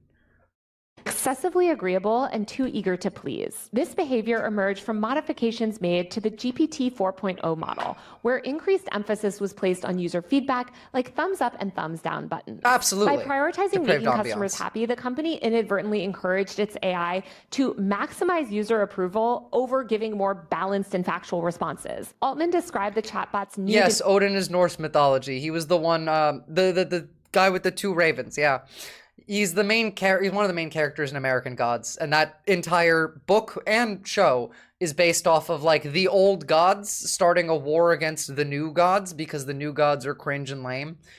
And it's a good show. Book was, demeanor as too Neil sycophancy. Gaiman's a piece of shit, And but, you know. OpenAI has since rolled back its updates and said that it plans to refine the model's personality. But either way, this all reveals a fundamental problem with the tech landscape that we've built. In an era where people increasingly seek connection and affirmation through technology, overly agreeable AI responses can inadvertently reinforce users' misconceptions and delusions. But by consistently validating users' statements without any sort of criticism or engagement, AI models end up exacerbating feelings of isolation and detachment from reality. Yeah. Ironically, like, go look at any Grok user on Twitter and you can come to that conclusion yourself in about 7 seconds. if you're suddenly spending 16 hours a day talking to what you believe to be an AI god on your computer, you're probably going to end up pretty isolated and alone. OpenAI wrote in a recent blog post, quote, "Looking back, the qualitative assessments were hinting at something important, and we should have paid closer attention. Really? Our offline evaluations weren't broad or deep enough to catch this sycophantic behavior, and our A/B tests didn't have the right signals to show how the model was performing on that front with enough detail." The Verge As if reported they that don't going actually forward, want it to do OpenAI this. says it's going to formally consider behavioral Remember, issues as having the they're all potential liars to block too. launches, as well as creating a new opt-out in alpha phase that will allow users to give OpenAI direct feedback before a wider rollout. OpenAI also plans to ensure that users are more aware of the changes that they're making to ChatGPT, even if it's just a small update. At the heart of this whole AI religious phenomenon is the fact As that if they human would tell beings you are the truth hardwired for meaning and 100% desperate for of the connection. time. We all seek patterns in randomness, purpose in uncertainty, and comfort in the belief that our lives are part of a greater story. For centuries, this search for meaning has taken religious, philosophical, and artistic forms. Today, it's increasingly taking digital ones. Chatbots' knowledge feels vast and immediate, like an ancient oracle or medium channeling unseen forces. AI can simulate wisdom simply by predicting language patterns that match a tone of insight. A recent study by Harvard found that people's #1 use for ChatGPT was therapy and companionship. Fucking hell, I knew it! I knew it! Brain matter, I swear I did not know that that was in the video when I said it, but yes, these people use this instead of going to therapy. I know people who use ChatGPT instead of therapy. But I just want to say again, And it's ChatGPT so and systems like it don't horrible. understand what they're saying. They don't possess insight. They don't have memory, agency, or belief systems, to. nor do they even operate by any sort of like cohesive moral code. At the end of the day, they're just pattern matchers. They're statistical machines trained to guess the next most likely word based on the words before it. They can sound poetic, but there's no like truth behind the curtain. It's all just math. When people hear these machines echo back their desires, their fears, and their spiritual yearnings, it feels revelatory, but that feeling is self-generated. And I really want you guys to take that away. It's all the just user people who don't know how to feel their feelings, really. It actually is just emotional illiteracy. projecting significance onto what is ultimately just a mirror, a very convincing mirror, but a mirror nonetheless. This doesn't mean that these AI systems and language models aren't like extremely powerful and shouldn't be taken seriously. They should. But when we allow a tool to step into the role of prophet, God, or therapist, I do think we cross a line with psychological consequences. As more people fall into these Shocking, techno-spiritual really. rabbit holes, the broader culture and especially tech companies, media, and policymakers need to ask, what is our responsibility here? What do we owe the people slipping into these AI-driven fantasy worlds? Because if we don't create systems of Fucking mental health, like help, for one. Therapy, another. a lack of internet connection. A third, maybe some fucking friends. A lot, like anything other than more of the AI. Anything more than ChatGPT, like take that and take it away from them. That's enough. Give that to them. Care and intervention, give them a fucking belief book. System will only spread further, especially among those a mirror. already pushed to the margins of society. We're living in a moment of profound spiritual vacancy. Many of the old systems of meaning have completely eroded, and into that vacuum, we've introduced a groundbreaking new technology. It's slick, it's seductive, it promises intimacy, enlightenment, endless answers, but the answers aren't real. The connection isn't real. And I think if we mistake the imitation of divinity for real religion, we're gonna lose sight of not just what's real, but what it means to be. People can't even do that with non-digital religion. You're asking them to do that when Christians haven't been able to do this for millennia. Be human. The rise of AI mysticism reveals something urgent about the state of our society. It's that millions of people are so starved for meaning and for affirmation and connection that they're turning to a statistical language model and calling it divine. This is what happens when a society builds its systems around maximizing profit and efficiency instead of human well-being. Since AI isn't going away anytime soon and it's increasingly being integrated into more and more areas of our lives, we need to resist the temptation to let machines replace the messy, complicated, vulnerable relationships that make us human. We have to rebuild real community and we have to invest in each other again, even when it's hard. Because if we don't, the worship of these AI language models will only deepen, more people will retreat from their offline, painful reality, and the line between reality and delusion will blur so much that I think it'll be hard to pull a lot of people back. The one thing that I hope you take from this video is that these sort of new AI religions and belief systems aren't just weird internet fads. They're filling a vacuum that we as a society have created. People have been primed for decades to seek salvation through technology. And that's something, by the way, that these Silicon Valley tech leaders have pushed really hard. You want to live in the world. Yeah, I know. Shocking, right? You know, that you might actually want to exist in reality with other things, you know, other creatures, whether they're human or not, in a way that is real, tangible, not made up. Benefit from. But the question that we should be asking as this technology progresses is not whether AI is sentient. I'm sure one day it will get there. The question is why so many people need it to be. If you like this video, don't forget to subscribe. How do we blend the need for internet use and real community? Is there even a way to do that? You can't. Like, boundaries, yes, but off the bat, you can't. It would be like trying to get an alcoholic to start only drinking in moderation without first stopping, like being an addict, without any kind of treatment or therapy or rehab, just expecting them to be able to do that. That would be the equivalent. The only, like, way for these people to be able to create real community is to entirely get offline. Now, for, like, other less severe cases, go outside. Make it a point into socializing in real life. In-person socialization will never, ever, ever be recreated by digital socializing. It's never going to be the same. It's never going to produce the same outcomes. It's never going to be good for you in the same way. But it's also how we use the internet that matters. I've said this a bunch of times before. For example, scrolling on social media. You want to not use your phone for that whenever possible. If you want to scroll on Instagram, open a laptop or a computer and then do it there instead of on your phone. It's much easier for you to decide what you want to do. It's much more difficult for you to get randomly sidetracked by something, and you're going to be more productive. The phone is, like, intended to constantly distract you. We're going to need anti-AI proselytism warriors to combat the AI slop plague. I volunteer. If I want to scroll on Instagram, I set my phone to black and white. That's also a tactic that you could use. Mandatory hot girl walks in the community, including if you're a boy. It's still a hot girl walk if you're doing it then. Like, it's about changing your habits.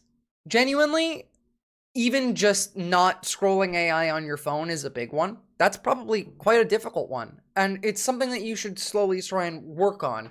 But definitely don't use fucking AI at all. And spend more time outdoors. Spend more time talking to people. in person, or video call, or like phone call, just like talk to people more rather than just texting, for example. Make conversations with strangers. Go into a store, and when the store clerk asks you if they can help you find something, let them help you find it. Compliment the cashier on their hair. I think everyone should just read theory books and everything will be magically better. Imagine if everyone you talk to actually had thoughts in their head. Well, Captain Buggy, that would first require them to learn how to literally read. And so, you know, it would be great, but that's a bit of a high bar. We got to work towards that. Also, y'all, it is okay to set boundaries with work, with social media, with those who can reach you by text, etc. Yeah, absolutely. I mean, like, in America, you can't really set boundaries with work and text, unfortunately. In Australia, you can. It is actually illegal for your workplace to bother you off the clock here. You have the right to disconnect.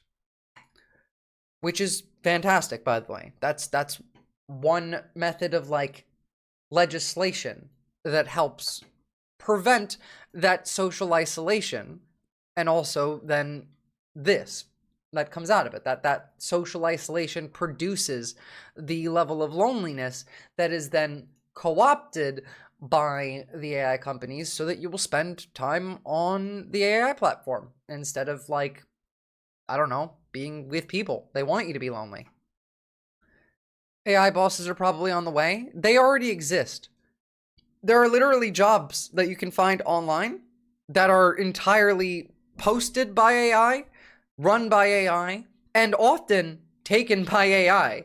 There is literally, like, if you go on Seek, for example, is one, I think it's Indeed in America, of like a job-seeking website.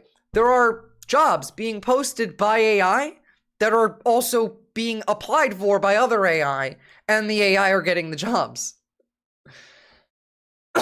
That's why we have predictions of like 50% of the United States might lose their jobs by the end of 2026. I love reading physical books and having that physical medium is comforting. It's a good way to decompress. I agree. I personally hate digitally reading. Jesus Christ, yeah. Yep. Alright, I got a couple random things to show you that are unrelated to that I found while we were watching that.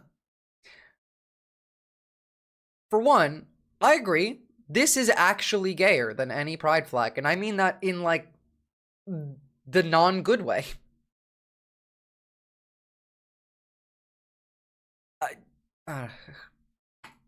How did they not feel embarrassed with this shit?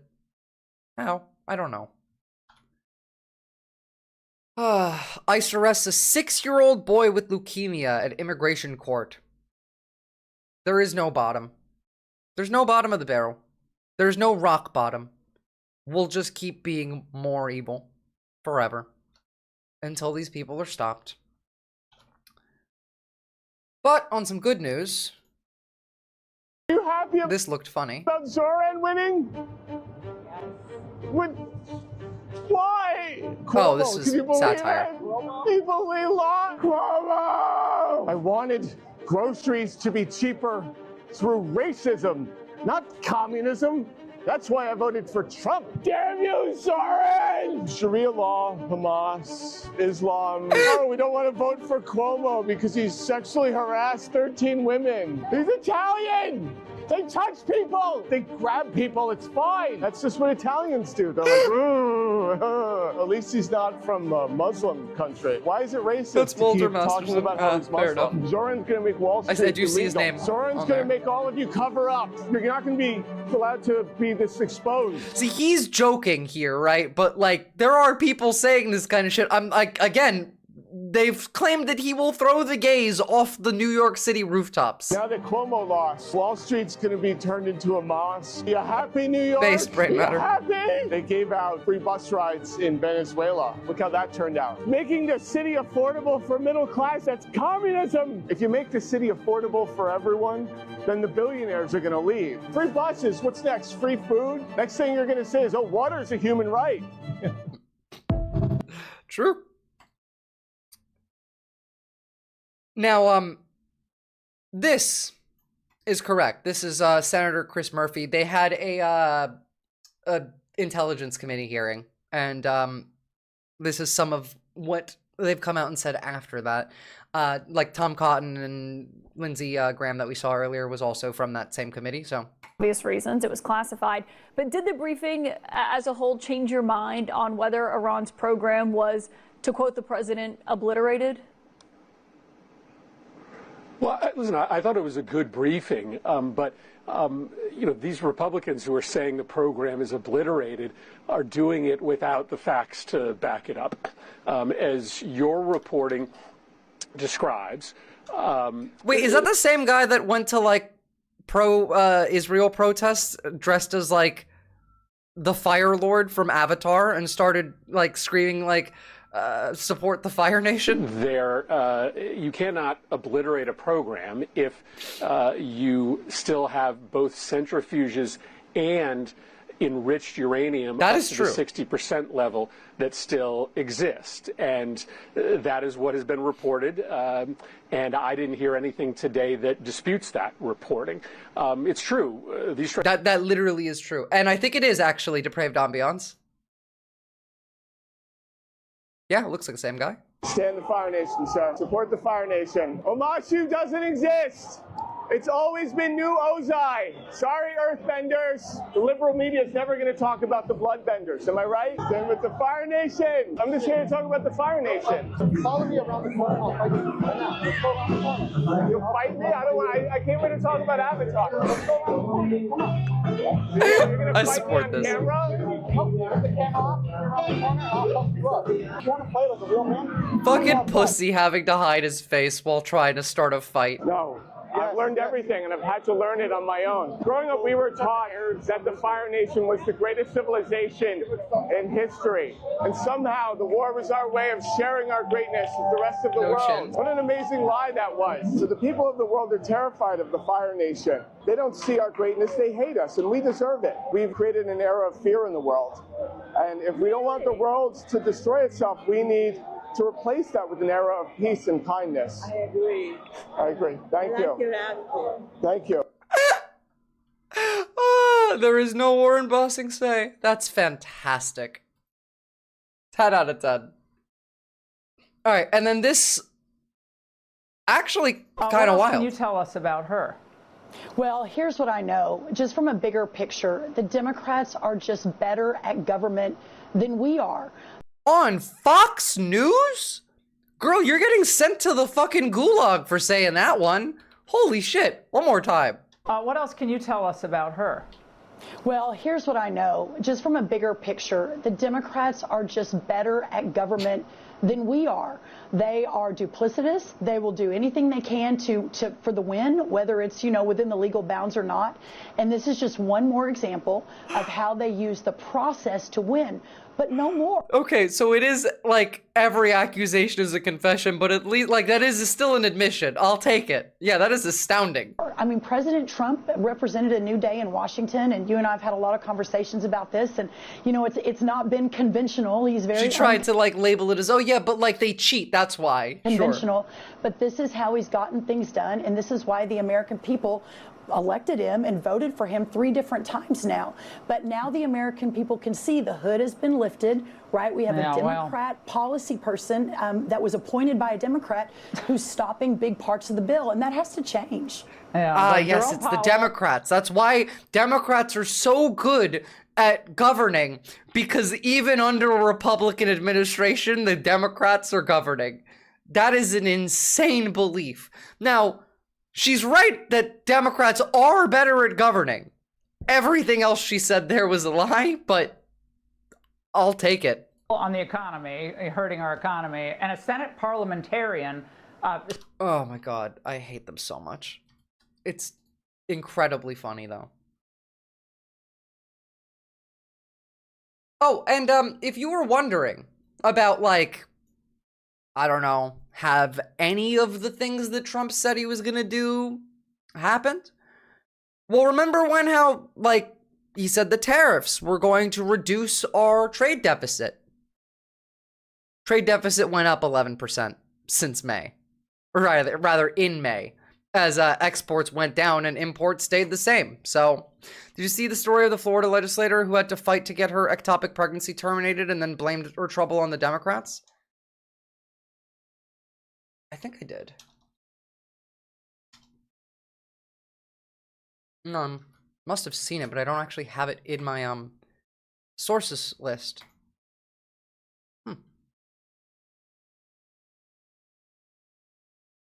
Maybe I saw it on like my phone or something and I forgot to add it there. No, I did see that though, and it's not surprising. And the funniest thing about that is that she actually did get to have her abortion after talking to DeSantis about it. Now, like, she wouldn't have had to do that if they were okay with everyone else getting to abort pregnancies, whether they're ectopic or not. It's another case of just they want to control women, including some of the women on their end, and they only care when it hurts them personally. They don't care otherwise. They literally just do not care. They want everyone to suffer until it's their turn to suffer. And then it's not fair.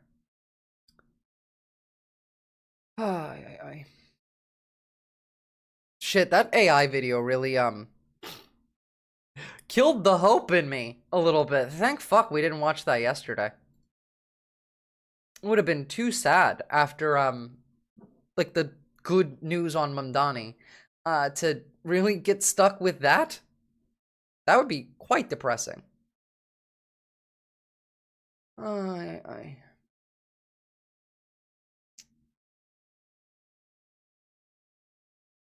There's a couple more stuff I want to talk about, but most of this involves Russia, and I'm thinking, like, I might just save some of this. There's a couple things that I will show you now, one of which is particularly funny.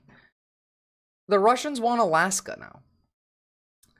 Decorated state TV host Vladimir Solovyoy urged strikes against Europe and assured fellow propagandists and the viewers that Trump won't step up to defend the Baltics when they are already, you know, pretty comfortable in America not gonna come in to help with Ukraine. Why the fuck would they not think this? And then we'll come take back our Alaska. Honestly, I want them to keep doing this, because if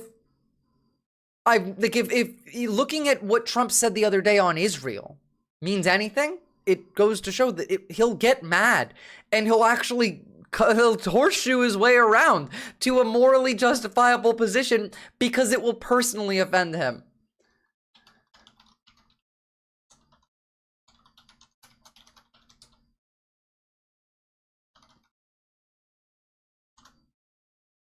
I'm gonna come back and take our Alaska. Jesus Christ. They wouldn't have said that shit under Biden. They wouldn't have.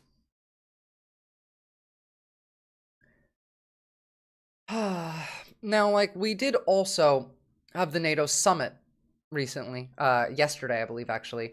And there was some good news that came out of that. Not enough. We won't put sanctions, like more sanctions, on Russia. And we're also still not kicking out fucking Hungary from the EU, even though we absolutely should. And they're going to use Hungary, Serbia. Really, Belarus is the launch pad for that, but absolutely Hungary and Serbia to further fuck with Europe's inner, like, defensive capability. It's what that hybrid war doctrine means. Like, it's how they're managing to attack Germany today and not instantly start World War III.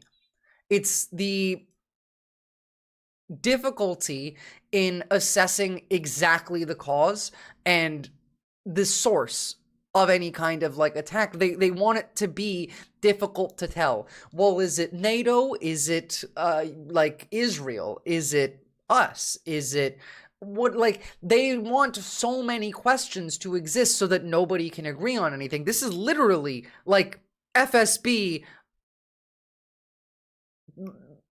instruction. Like, they learn this shit. It's training. It is going back to even before the FSB, to the KGB. That was what they taught people and how to be a spy in America, for example, to come and do a shit job, to make small mistakes, to make things take much longer, to create confusion in what's real and what's not. It wants all of you, like not it, but they want all of you to be exactly where we are, and that what's real and what's not. We're going to keep arguing. Russia, is it a hoax? No, it's not. It's not a hoax. They did this, this is that. Oh, I don't believe that. That's fake news. Where do you think all that shit came from? It was the Russians. And they've been doing this for, I mean, decades. This is not new. This goes back to, like, the USSR, the Cold War era. Mind you, we do this too. American CIA operatives do this shit all the fucking time. It's just a organized way of making it so they can do whatever they want. We don't even likely know half the shit that they're up to because it just doesn't get reported on because it sounds too conspiracy baity, which is a thing that happens, by the way. For, like, the beginning of a conspiracy, everyone talks about it. And even, like, the people who believe it do. But then that conspiracy is labeled as a conspiracy by people outside of the conspiracy. And then as that happens, people don't want to talk about the conspiracy anymore. And then later, it might come out that that conspiracy was true, but now everyone's already so primed to not talk about it that they don't. Like, for example, in 2016, we did find Russian collusion between the Trump administration and Russia. Now, we did not find direct evidence of Donald Trump and Vladimir Putin personally, like, colluding. But we found plenty of evidence that the Russians were colluding with the Republican Party and trying to influence the election. We also only didn't ever really find any direct link between Putin and Trump because of an FBI agent who said that there wasn't one, who was sent to prison 2 years ago for being a Russian agent. So, thanks, Visora. I'd like picture-in-picture mode, though. That's valid. I personally was telling people to go and watch the stream on YouTube and then, like, chat on Twitch just because it's been broken for a little bit. It's just, it's maddening that we know this shit. We've known this shit. It's not new. But they have succeeded in making it difficult to talk about it, to really even have any kind of discourse without immediately disagreeing, not just disagreeing though, but disagreeing to an extent of an inability to continue a conversation. Like, it just ends there because it's that much of a primed conflict that this creates. It's that discomfort that they don't want to feel again as everything else. There's one more thing I wanted to show you. Where was that?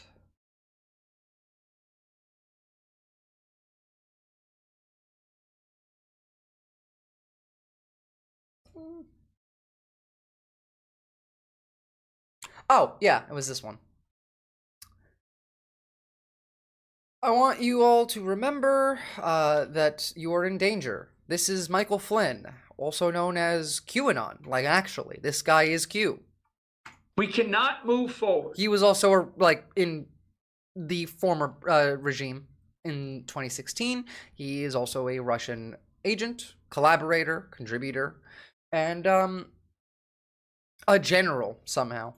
The nation cannot move forward.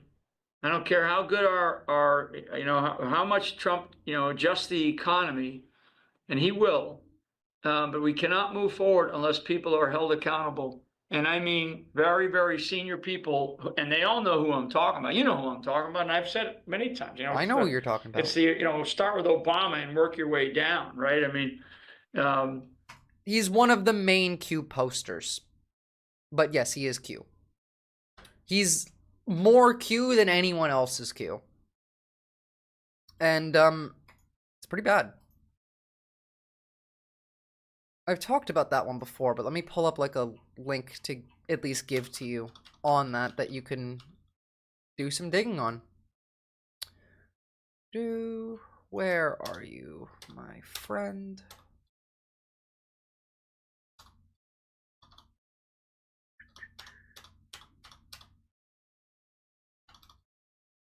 Holy shit, there's a lot of liked tweets in my list. I only saw this yesterday, mind you. That's why I'm even bothering to like scroll for it rather than searching for it, because it was just yesterday and I'm scrolling this much for it. Ay.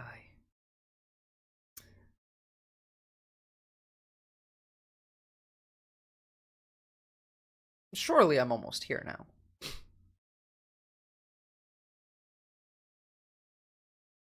No, not yet. Clearly. I'll get you the link. Eventually. When we get there. What the fuck is this? Hold on, sorry, I just found this. This is apparently, images from the Situation Room when we were hitting Iran.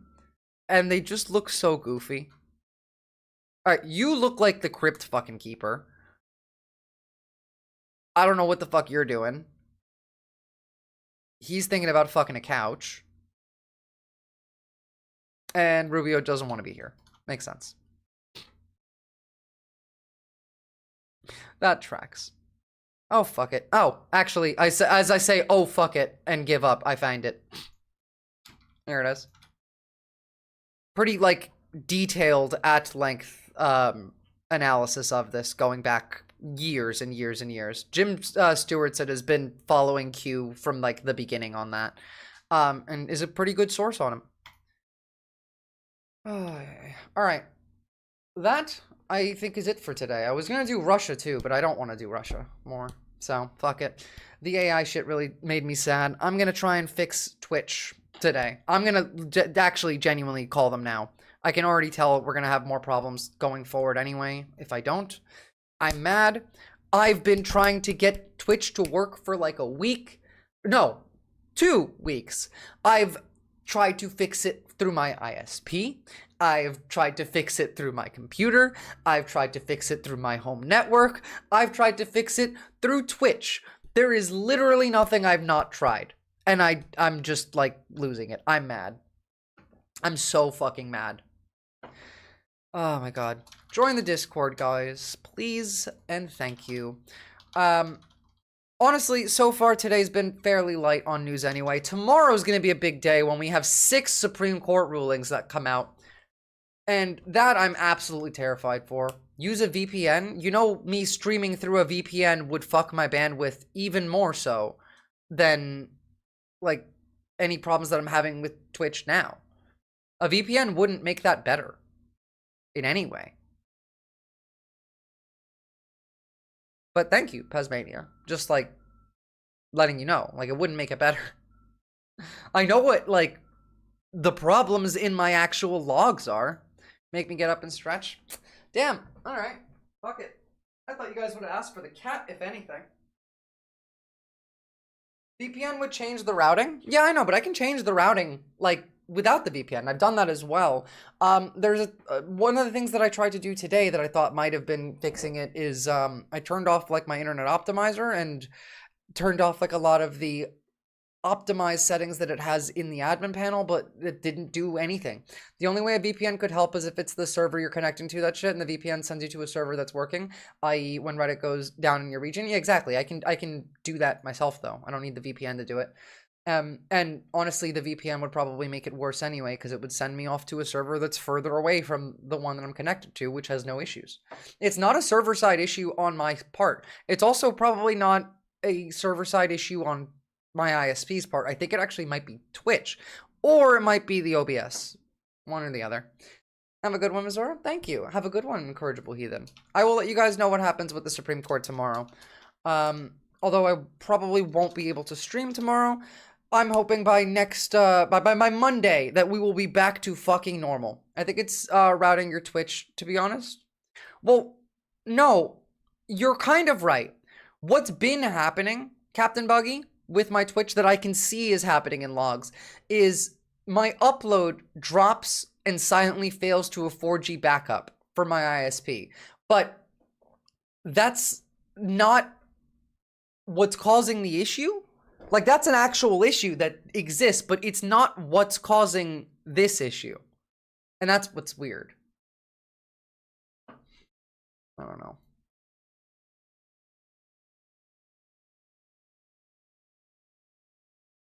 Try the most remote Twitch server. I have been doing this for like 2 weeks. Been going back and forth. It's okay. I'm gonna try everything again. We'll get it right eventually.